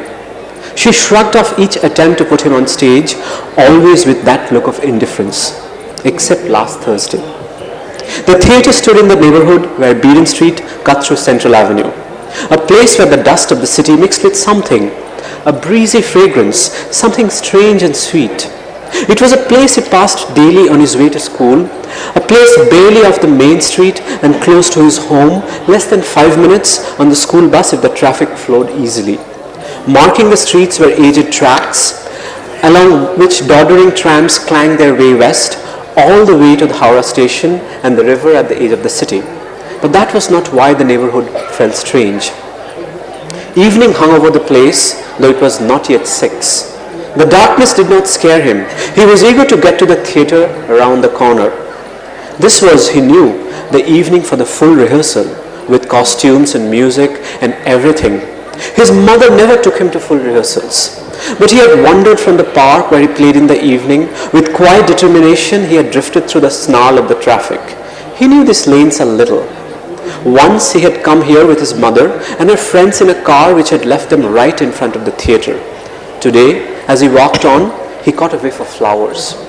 He looked around and realized what was different about these roadside stalls selling cigarette and palm leaves. They all sold flowers. Stems of roses and thin garlands of white evening bloomers, jasmine, tuberoses, cold, moist, exquisitely formed blossoms that one saw at weddings and at funerals. Music played from the tiny transistor radios hidden under stacks of flowers and chewing tobacco, love songs from Hindi movies, many of them from many, many years ago, crackling on the airwaves in slow, nasal tones. First, he saw the men. Reed thin in shabby shirts flapping around their bony ribs, wandering the pavements. They looked aimless but worried, as if they had something on their minds but couldn't talk about it. Their bodies arched eagerly towards every passing man to whom they clung for a few moments, whispering breathless appeals. What were they saying? He saw no merchandise on them, no pouches of chewing tobacco, trays of sliced fruits or spiced candies that vendors usually tried to thrust at pedestrians making their way through city neighborhoods. He glanced at them furtively as he walked, but none of the men looked at him. Turning into a narrow lane, he saw the women. They stood next to each other in a line along the houses, facing the street in a wriggling snake-like row. A scattered chain of shiny dresses, fiery red makeup on dark skin and flowers wreathed around buns and waves of hair. They laughed and nudged each other. Some of them stretched out their arms to beckon passers-by. He walked past them as quickly as he could, trying to look away. His heart beat wildly. He could not say why. He had thought only children had to stand in line, like he did in school on the way to prayer in the assembly hall. He didn't know adults could be made to stand that way too. Almost running now, he suddenly came up against the theatre. It seemed to tear its way through the ground, a rugged mass of aged bricks, a giant iron gate. The gate was locked, he knew, but the smaller door next to it was not, and he pushed it open to enter the building. The lobby was half-lit and shadowy. Weak music spilled out past the door to the main gallery. Locked and unlit, the little ticket counter on the right looked like an empty cage. On the walls, framed posters of plays glowed in the shadows. The place knotted magic and fear in his stomach. A dense wooden kind of fragrance filled his nostrils as he moved towards the door of the auditorium. He tiptoed through the door and stopped short, taking in a strange sight. The play's male lead was on the stage alone. He was lightly moving his body to a song playing backstage, Sun Sabasun, The song to which everybody was dancing that year.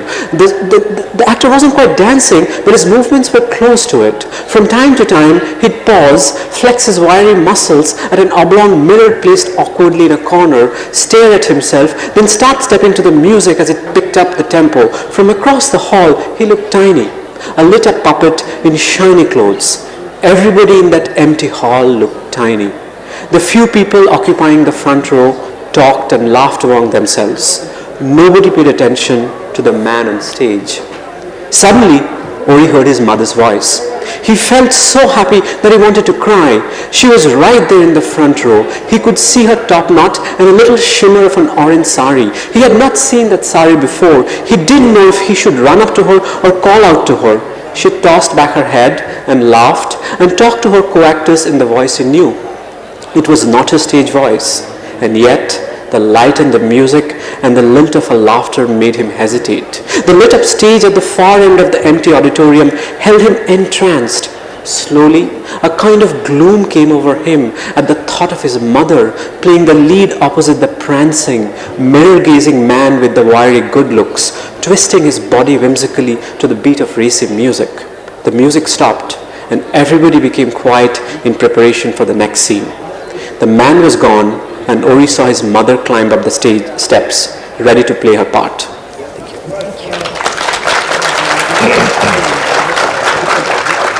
Thank you so much for that. I'm going to start with questions about place, because that's so important to both of your books. And Kunalda, reading your book, I was also reminded of the fact that for 200 years or so, Calcutta's history has not just been a Bengali history. There were the Armenians, the Jews, the British in a previous era. And then after that, we've had migrants from all parts of the country, including Bihar, including Bangladesh. And for you, in that book, Zakaria Street becomes a very prominent part of the place. I wanted to ask how you found your way there, and who the first gigolos were whom you met, and what your interactions with them were. Because this took a while. It took a while to actually talk to people and to get their stories. Yeah, you're absolutely right. In public perception, Kolkata is a Bengali city. Watch Bollywood, watch Sanjay Leela Bhansali, Sujoy Ghosh and Kahani, yeah? And the dominant face of Kolkata which is presented is a genteel city, a city that loves Rabindra Sangeet, okay? Which is true. A city that sort of endlessly debates over art and culture and poetry and things like that. In part true. But it is also the melting pot of people from many different parts of India. When we have caste wars in Bihar, people flee and come to Kolkata. When there are communal riots in Uttar Pradesh, there are people who flee and come to Kolkata. When there is starvation in Kalahandi in Orissa, people flee and come to Kolkata. And lots of time, the people from Bangladesh come in through the borders and make Kolkata their home. To them, Kolkata is Manhattan. It is a place where people from all walks of life can come in, and where there are no passport checks, there are no identity checks. So that's the kind of Kolkata that I found fascinating. 56% of Kolkata's population is non-Bengali. And when I started thinking about this book, my biggest challenge was, how do I, as a Thala-bred Kolkatan, somebody who comes from the genteel world of the Bengali intelligentsia, not unlike Shoykot or perhaps you or your ancestors, how do I bridge the gap, and how do I open the doors and enter this world of the subaltern non-Bengali? And there's an interesting story to that. I was here at Jaipur Literary Festival 2 years back with another novel of mine, my previous novel. And there was a party was going on. And I overheard a gentleman, a Marwari gentleman, speaking in pidgin Bengali. So I walked up to him and said, are you from Kolkata? He said, yes. I said, where do you live? He said, Zakaria Street. And I latched on to him shamelessly, And I sort of became extra sweet to him. And I said, look, you have to help me. And this gentleman led me by the hand. He lives in Zakaria Street, and introduced me to everybody. He introduced me to the traders, to the Imam of the Nakhoda Mosque, with whom I sat and discussed Salman Rushdie. He took me to meet all the mafia dons, okay, the butchers, the ittarwalas, and people like that. And I spent 3 years turning pages of family albums, flying kites on rooftops, going to a whole bunch of very shady bars. But still, my biggest challenge was getting to meet gigolos, you know? And you knew you wanted to do that right from the start. I'm completely fascinated by this. When I thought of this story, I said, now Kunal, this is going to be a huge problem. I mean, we don't usually count male prostitutes among our circle of friends, right? Neither could you stop people in the middle of the street and say, excuse me, are you a gigolo and can I interview you? You know, you could get beaten up for doing things like that. So what I did was, I went to a very famous Bengali author who was then still alive, Sunil Gangopadhyay. And I asked him, could you introduce me to a senior police officer? And being a writer, he knew I was in trouble. So he picked up the phone and he called the commissioner of police. This can only happen in Kolkata, by the way. He calls the commissioner of police and says, I'm going to send an author to you. It's not a criminal case. And see if you can help him. So I walk into this old colonial headquarters of Kolkata police called Lal Bazaar. You know, a huge, humongous building. And I walk in, there are no body checks. Nobody asked me a question. I could be from any one of the terrorist organizations, but I walk in directly. I go to his office, he serves me good Darjeeling tea. And he says, how can I help you, Mr. Basu? And my first set of words, and I, honest to God, I said, I'm looking for a few gigolos. You know? And to his credit, he didn't bat an eyelid. You know? He must have heard stranger requests in the past. And he said, look, this is very difficult because male prostitution is not brothel based. It's usually through social networking, it's SMS, emails and things like that, word of mouth, but I think I can help you. And so he put me on to a whole variety of police officers and they in turn introduced me, gave me phone numbers of boys who are in the sex trade. But the biggest challenge was, I mean, I could speak to them over the phone and they had no difficulty talking to me over the phone, but they did not want to meet with me person to person. Because if I were a journalist, the fear was I was a journalist. If I take a photograph on a cell phone and publish it in a newspaper, then their lives are busted totally. Because many of them are married. They live in families, the families don't know what they do for a living. They live in communities. And so the greatest fear was that who is this guy, why should I meet him, and if I do, will he actually circulate my name, my photograph and things like that. So it was a long year and a half of gradual phone conversations, discussions, when they finally agreed to meet me. I can see that, because to explain that you want their lives but that you won't harm them, that you won't make it public. But you know what, when I said, look, I've met you now, I've discussed, and now I want to meet your clients, and they said, what? I said, look, the story is incomplete, right? The story is incomplete if I don't get to hear from the women who hire you for your services. And they said, no, this is impossible. I said, look, you don't have to introduce them to me as your clients. That would be daft. Just say I'm your friend, right? Introduce them as your friend, and maybe I've got white hair, so say I'm your elder brother or something like that. And just let's go to a CCD or a cafe, and eventually that bridge was crossed as well. And I did meet with some of the clients and engage them in conversation. Authors are very persistent, and I'm sure you were very persistent too, Sharika, right? I was going to say that they were very persuasive as well, which is why you should watch out. When you have conversations with authors, be careful of what you promise. And now, Sharika, I wanted to ask you to come up with a rousing defense for the North Kolkata Bengali novel. Kunal's done a very good job of explaining why actually the Calcutta novel should go further out, away even from Kolkata into Calcutta and beyond perhaps. And you're a North Calcutta boy. You grew up in a world that certainly I think didn't include trips to the Pantheon Theatre or the Gaiety Theatre. But then you were also, the Gaiety was definitely gone by that time, but then you became a theatre critic for a while. And two questions then, why do you think there's still room for the Bengali novel in English about Bengalis? And just theatre, how did that fascination, that stream of fascination start to open up for you? Yeah, absolutely. I was very interested when Kunal used the word genteel to describe Bengali culture, and I think you're absolutely right, and yet there is a great deal of violence behind this gentility. And one thing that intrigued me is the attitude, the moral attitude about women in performance. And now what I realized was when we talk of Bengal and theatre are almost in a way synonymous, and yet it surprised me that there was not a novel written about theatre, not only Bengal but outside. There are a lot of novels about films. And what I found out was, and when I was, that there's the two traditions of Bengali theatre. The one tradition is what you encounter when you sort of try to read theatre history or talk to people. That is the Marxist left-leaning group theatre tradition, which is supposed to be experimental and high culture. And the other tradition, everybody's a little embarrassed about, nobody wants to talk about it or admit it, it's now completely gone. But I saw when, in the late 80s, early 90s, sort of the end of it, this is what was called the commercial theatre tradition. And this really goes back to the 19th century when the actresses were picked up from the red light area of Shonagachi because no respectable woman would actually appear in theatre. And the interesting thing is this was not called commercial theatre because only in 1942 when IPTA started its group theatre movement that this became commercial theatre as opposed to group theatre which was amateur.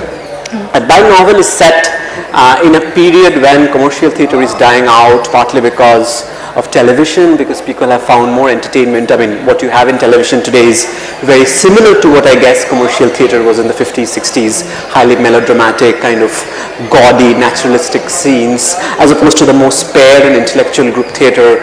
And this was dying out, and group theatre was flourishing because obviously the left-run government was sympathetic to group theatre because that was left theatre, that was Marxist theatre. And what is really interesting is how people felt, what kind of morality. I mean, in a way, the novel's sort of point of departure is the relationship between art and childhood. That I think, in some ways, art is very powerful to children because they don't think of it as false. They think of it as literally true. Yes. When you tell them stories, they believe it. Even when your child paints a picture, it's very often mimetic. They will paint kind of, and this will be like police crime dramas will have children paint kind of pictures. And what I'm interested in this novel is how, when does a child come to a point when they realize that art is literally speaking false, it is not true, and yet it's somehow beyond the binary of this true and false. It's not morally wrong. But what was interesting is the question of violence is that the protagonist sort of notices there's a kind of infantile attitude within society when it comes to women in performance, that there's a kind of literal belief that what does it mean to see a loved one play a romantic role with somebody who's not your partner on stage? What does it mean to see a loved one die on stage? What impact does it leave on you? That's the scene with which the novel opens. What does it mean to see a loved one even cry? What are the emotional impacts? And obviously, the opening scene is from when he's 5, but it sort of grows older when he's 10, but there's a kind of willing sort of withholding of this confusion between art and life. And I think what he sees in the neighborhoods around is a kind of willful confusion between art and life when it comes to women. I mean, it's one thing to see a parent in a kind of public role as a doctor or an engineer, but to see a parent play a performative role, that is in a way play a lie every evening, whether to rehearse or to act, and not just the actual acting, the whole idea of a woman dressing up, putting on makeup and sort of leaving perfumed and fragrant in the evening, and that kind of echoes it evokes to a kind of unspeakable professions that she's going out. And that's and I think that middle class conflation between the actress and the prostitute never really vanished, never really went away. And it's kind of ironical that even while I was researching for this novel, I went to this sort of ramshackle theatre halls, and they are all very close to, in the area of North Calcutta, Hathibagan, they're pretty close to the red light district.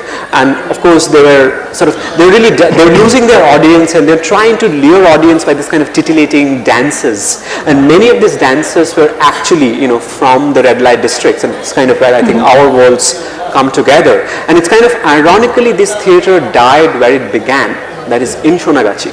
And this is the violence under the genteel Bengali. This genteel Bengali culture is sort of underwritten by these webs of violence. And in my case, this kind of society's willful confusion between art and life when it comes to women in performance and how that defines the ethos of certain neighborhoods.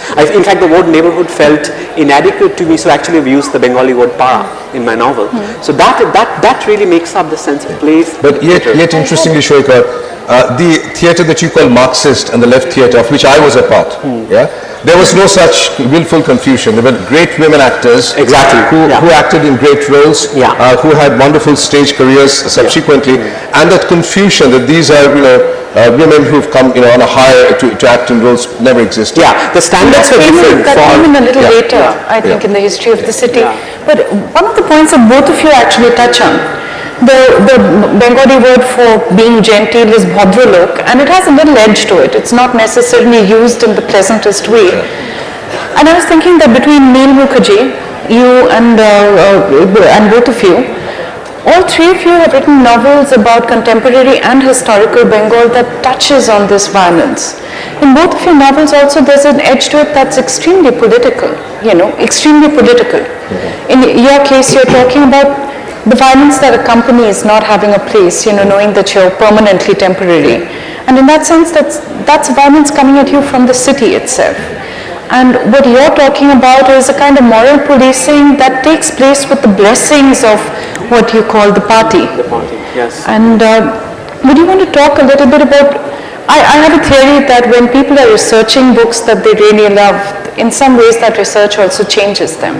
Yeah, absolutely. Look, I was doing a book reading in Mumbai from Calcutta a few weeks back, and it seemed to me that some people in the audience were viewing this novel as about a place which is one of the larger Indian metropolises to the east of our country. 14 million people. That's the official statistics of Kolkata. And I felt, and I said so, that there is a Kolkata in every city. There's a Kolkata in Mumbai. There's a Kolkata in Delhi. And perhaps there's a Kolkata in Jaipur as well. I don't know Jaipur very well. And what this Kolkata is the world of the marginalized. These are people who have missed out on the the natural avenues that are provided to middle-class Indians. So there's a section in this book when Jami or Jamshed, who ends up becoming a gigolo, didn't start out becoming a gigolo, has a job in a small travel agency. And what this travel agency does is that it generates passports, it helps people get passports, which is very problematic if you think about a large number of our population who don't have identity documents, birth certificates, address proofs, and things like that. Yes. And he meets a Bengali, a friend, and he meets a friend, and he tells his friend, he confides in him, saying, well, how do I become a Kolkata wala? This is what we want to be. We don't want to be in the margins of society anymore. His friend says, you want to be a Kolkata wala? Well, there are three ways of becoming respectable in this city, in any city as a matter of fact. And you've missed the boat on all three. Well, the first is that you are a brilliant student, that you become, you stand first in class right from kindergarten to university, and you win scholarships, and you go to prestigious universities, and there are many such stories one reads in newspapers, rags to riches through education. Now, you failed in school, you won't be able to go that route. The second is you are a confirmed idiot, but your parents are rich. So you sail through life, no chance for that. And the third is that you have the instinct of an entrepreneur, that you're able to smell dough in a pile of dung, and you're able to find that one idea, and you start small, maybe in a garage, and then you become the classic Steve Jobs story, And in my case, my Jami doesn't really have an entrepreneur's instinct. So how do people like that make it in life? And that's not typically a Kolkata phenomenon. It's a phenomenon in each of the major cities that we have in this country, in other developing parts of the world. So these people are relegated to service sector jobs. The person you see delivering a parcel to your door, the person you see repairing cars, the person you see frying hamburgers in the newly opened McDonald's and other such restaurants, the people you see working in shopping malls, they all come from that sludge that surrounds us, this respectable core in society. And obviously there's violence. There's violence certainly towards women, but also towards transgenders. So there's a character in this novel called Rani, who's a transgender, a hijra. And Rani manages the massage parlor where Jami goes to work as a masseur. And in many ways, the much maligned Rani becomes Jami's friend, philosopher and guide, and guides him through the turbulent currents of life. Okay? So yes, there is this violence, which is not simply the violence of context as you put in, but also the violence of a morality which is out of place in a large metropolis that, such as Kolkata and other places. It's the aukat mein raho violence, it's the know your place and stick to it to some extent. Shoykut? Yeah, definitely. I mean, I think, the violence is all over the place. I think what is my mic not?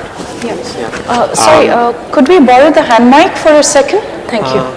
Can you hear Shoykut at the back? Can you, or it's kind of on and off? Okay. Is it okay? Can you hear me? Okay. Can you hear him? Can you hear me? Okay. Okay, perfect.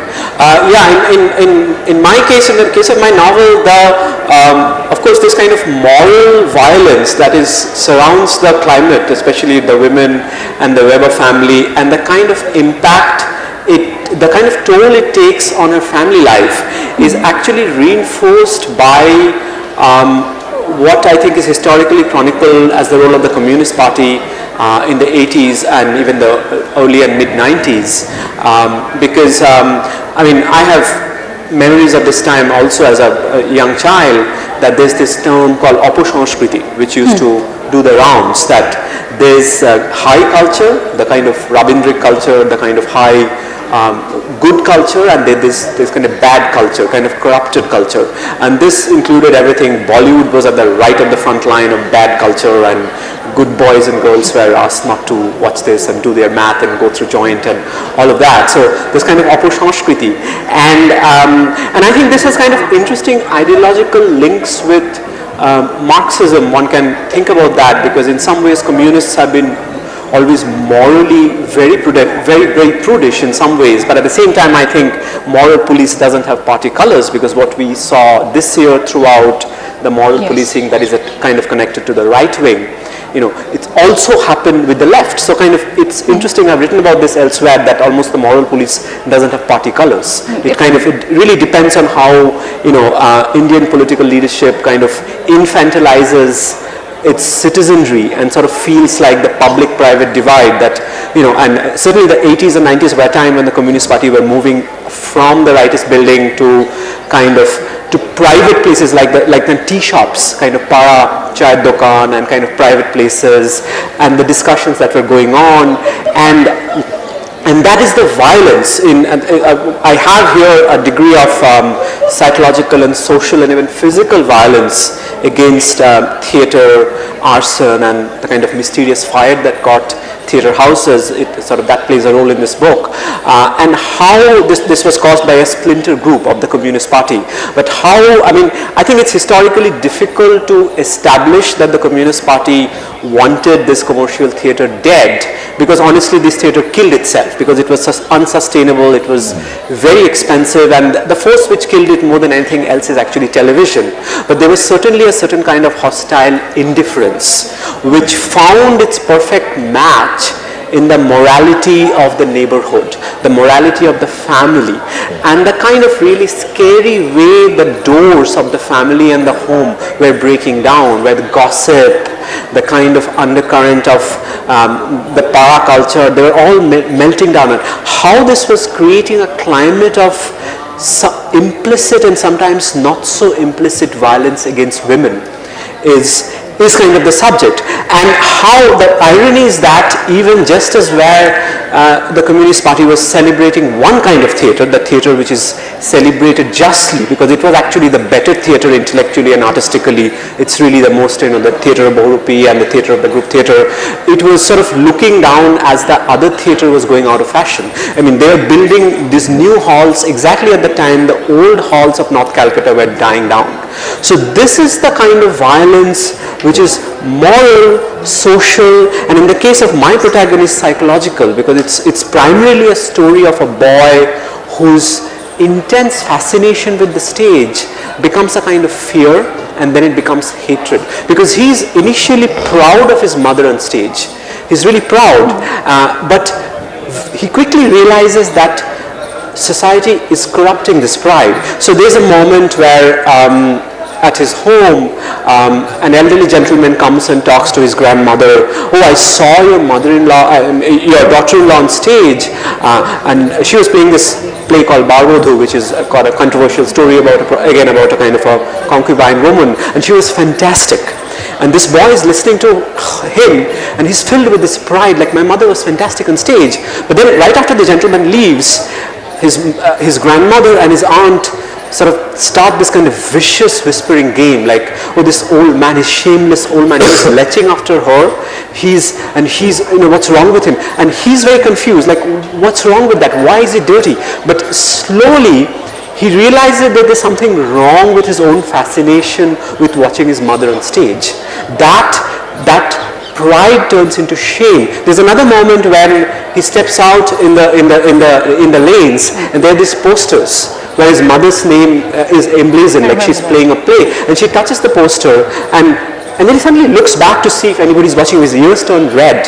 So this interplay of pride and shame, which very quickly becomes corrupted, and then how it degenerates into a kind of violence, and how it's co-opted by this splinter group of political hooligans, and kind of becomes a narrative of criminal childhood, is the subject. So violence is very much there throughout the novel. There's a lot more that I wanted to ask you about, but do you think we should pull the audience in just in case anyone has a question at this stage? We have about 20 minutes, 15 minutes left, so I don't want to lose the audience. But just to make a few comments in passing, the tyranny of decency that both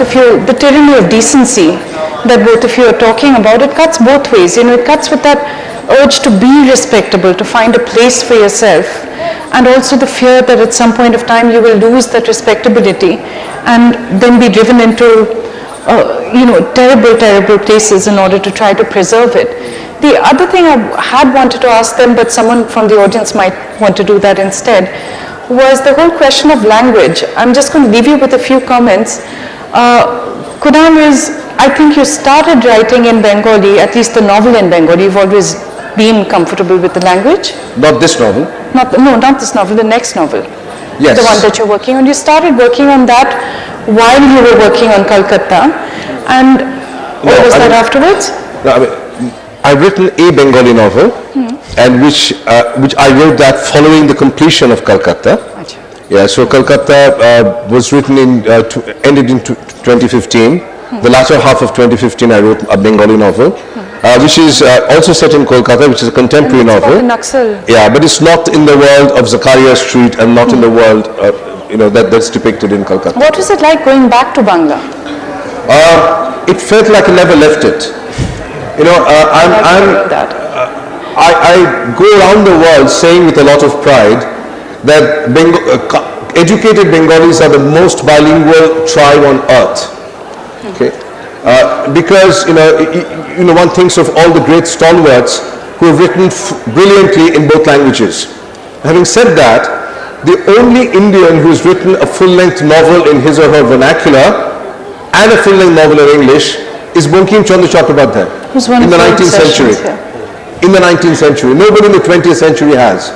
And so as I heard myself saying all these things, I said, but Kunal, you haven't. And I certainly started out in my college years writing bad poetry and some short stories in Bangla. And I said, look, it's about time you wrote your Bangla novel, your Bengali novel. So I did that this last year. What's it called?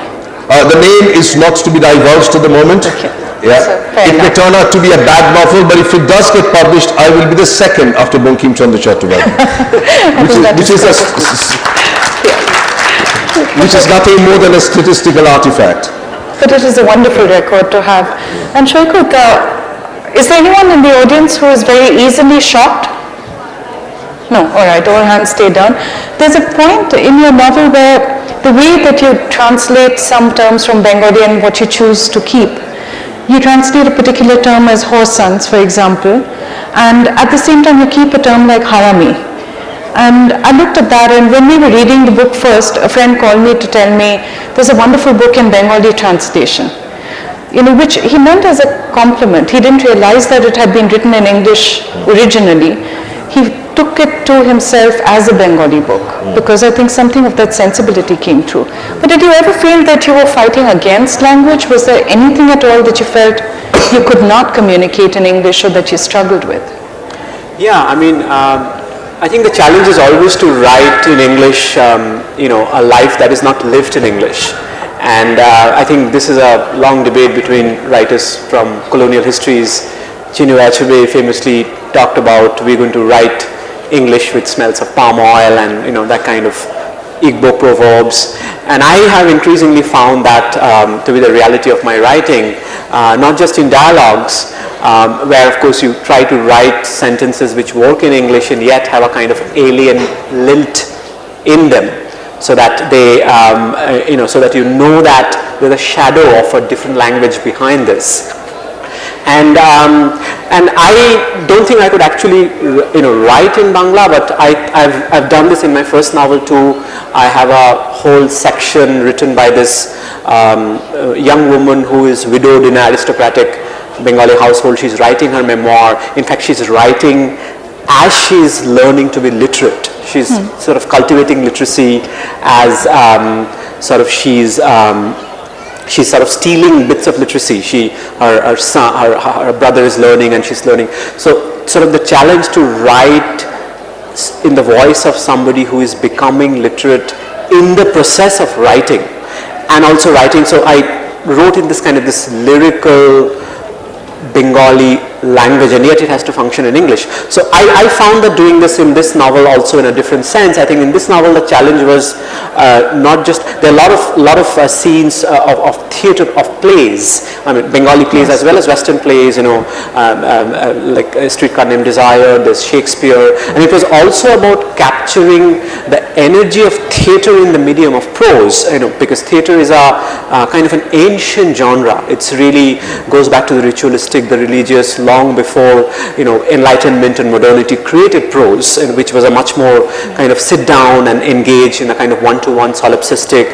And I found it peculiarly challenging to kind of capture the energy of this live performance in what is essentially a kind of prosaic, more banal, and what I would call prose is a fully artificial literary form, because it's the one form which is kind of conveyed purely through language. Poetry has a kind of oral element, theatre of course performed, and of course other art forms are more directly sensual, like there is music, but in a way prose fiction is the one form which is fully artificial. I'm saying this in a neutral sense because it's conveyed, and this was a kind of a wonderful challenge which gave me a lot of difficulty, but I think in some ways this is the distance I've covered between my first and second novel, that it's a more physical, more bare, more raw, more visceral book. Yeah. And this has a lot to do with the fact that it has the energy of theatre in prose. I think that was really more the challenge. We have two questions right out here in front. Could I see your hands, please?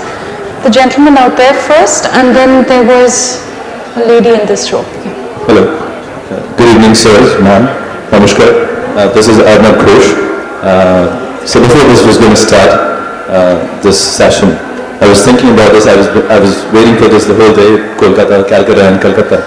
And I was thinking, I'm a Bengali, I'm going to enjoy this. And these people over here, I mean, this is a Jaipur Literature Festival, right? And we have international guests over here. I was thinking, how are these people going to connect to this Bengali sentiment and culture that you're going to discuss? Then, obviously you started reading, both of you. It was captivating, amazing. Thank you. Thank you. So, I mean, I want to know, I mean, in your sense, where did you get the confidence and believe that, these people are going to connect with what you have to say? Was it from the belief that our culture is like, it's the ethos, the classiness, or the, aristocracy that it has? Where did that confidence come from? The authors don't have confidence, they only have hope. I don't write, I'm sure Shaukat can speak for himself, but I don't write with any audience in mind. I write to please myself. If I can please myself, there's a chance in hell that somebody else reading my stuff can say, yeah, I like that too. So at its at its base, I need to please myself. I need to make sure that I can turn the pages of this book, that the characters captivate me. And the considerations is to it is a novel about Bengal. Will people outside of Bengal connect with it? How will it be received by foreigners or non-Bengalis, etc. are not considerations that ever entered into my head. Okay. It is primarily for me the novel, writing a novel is communicating with myself. Have I been able to tell a story to captivate myself? If I have, then perhaps others would enjoy it too.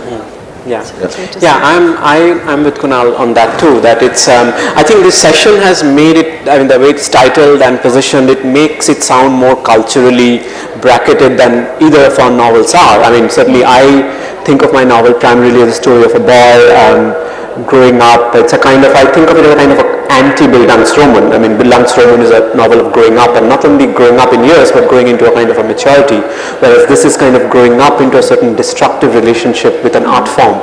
And I like to think this is a story that could happen anywhere, really. Certainly the prejudice against women in performance is certainly not unique to Bengal or Calcutta. Even in America, in California, in Hollywood, it's there. Of course, universal stories can only be felt locally. Every universe, you can't set a story in intergalactic space, even that would be local. So it has a local variation. So and as a writer, I'm very drawn to not only the local but the provincial. I do think great art is actually provincial. It is rooted, it must smell of a place, it must feel of a place, it has that kind of, but at the same time, I think it emerges as most universal through its immersion into the local. It's a bit like how sort of the monotheistic God emerges through polytheism. It's like, and Tagore has written about it, that one gets the formless God through the immersion into form. So in a sense, I think you arrive at the universal by kind of immersive means of the local. And I certainly think of myself as a, There's a difference between capturing the flavor of a city, which you both do brilliantly, but at the same time, your themes are universal. Anjum, last question of the session? Sorry. Can we just take two quickly? Yeah.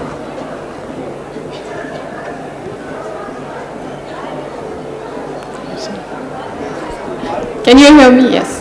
I just wanted to respond to the point that Mr. Basu made about the bilingualism of the Bengali. I agree that Bengali is among the most robustly bilingual of Indian communities, but when it comes to writing into languages, you're completely forgetting the Marathi writers.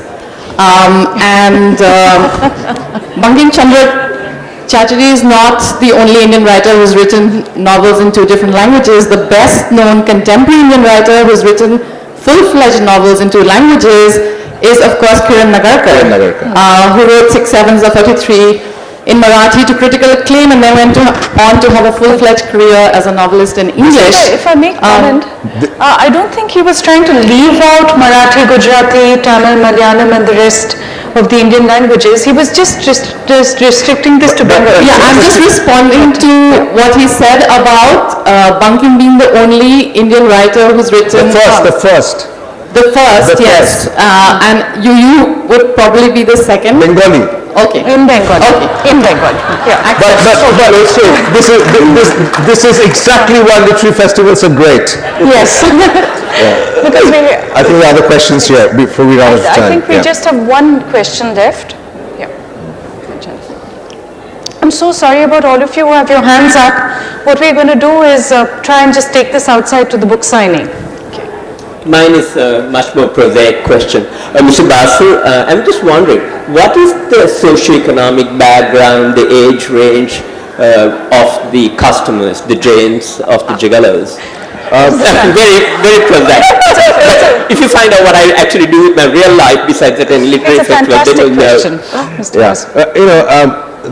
Obviously it's not a scientific survey, but I've talked to about 20 to 25 young boys who have engaged in this kind of work, and through them heard about others who might be.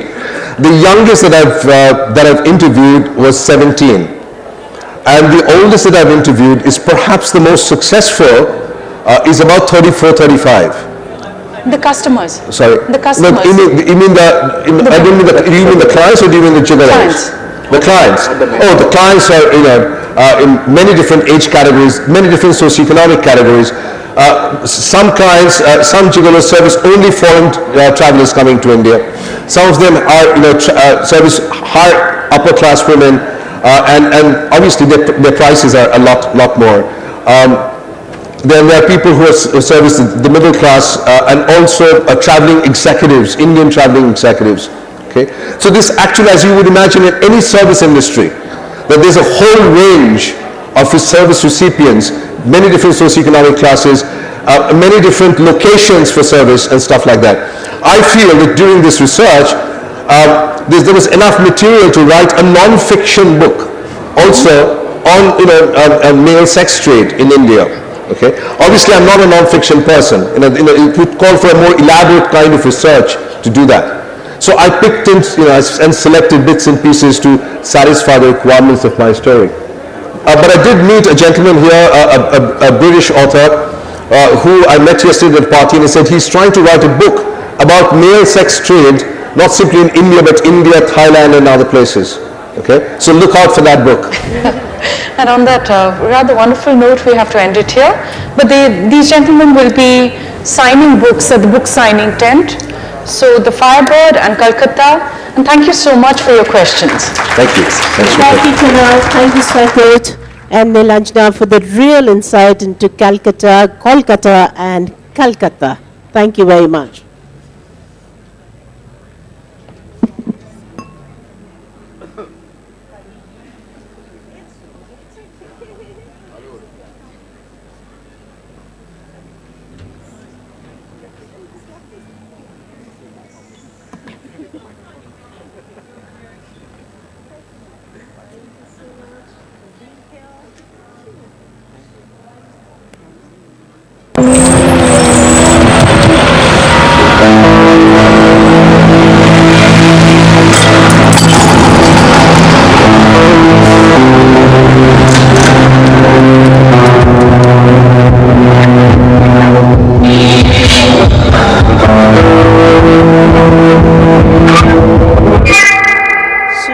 Ladies and gentlemen, we come to the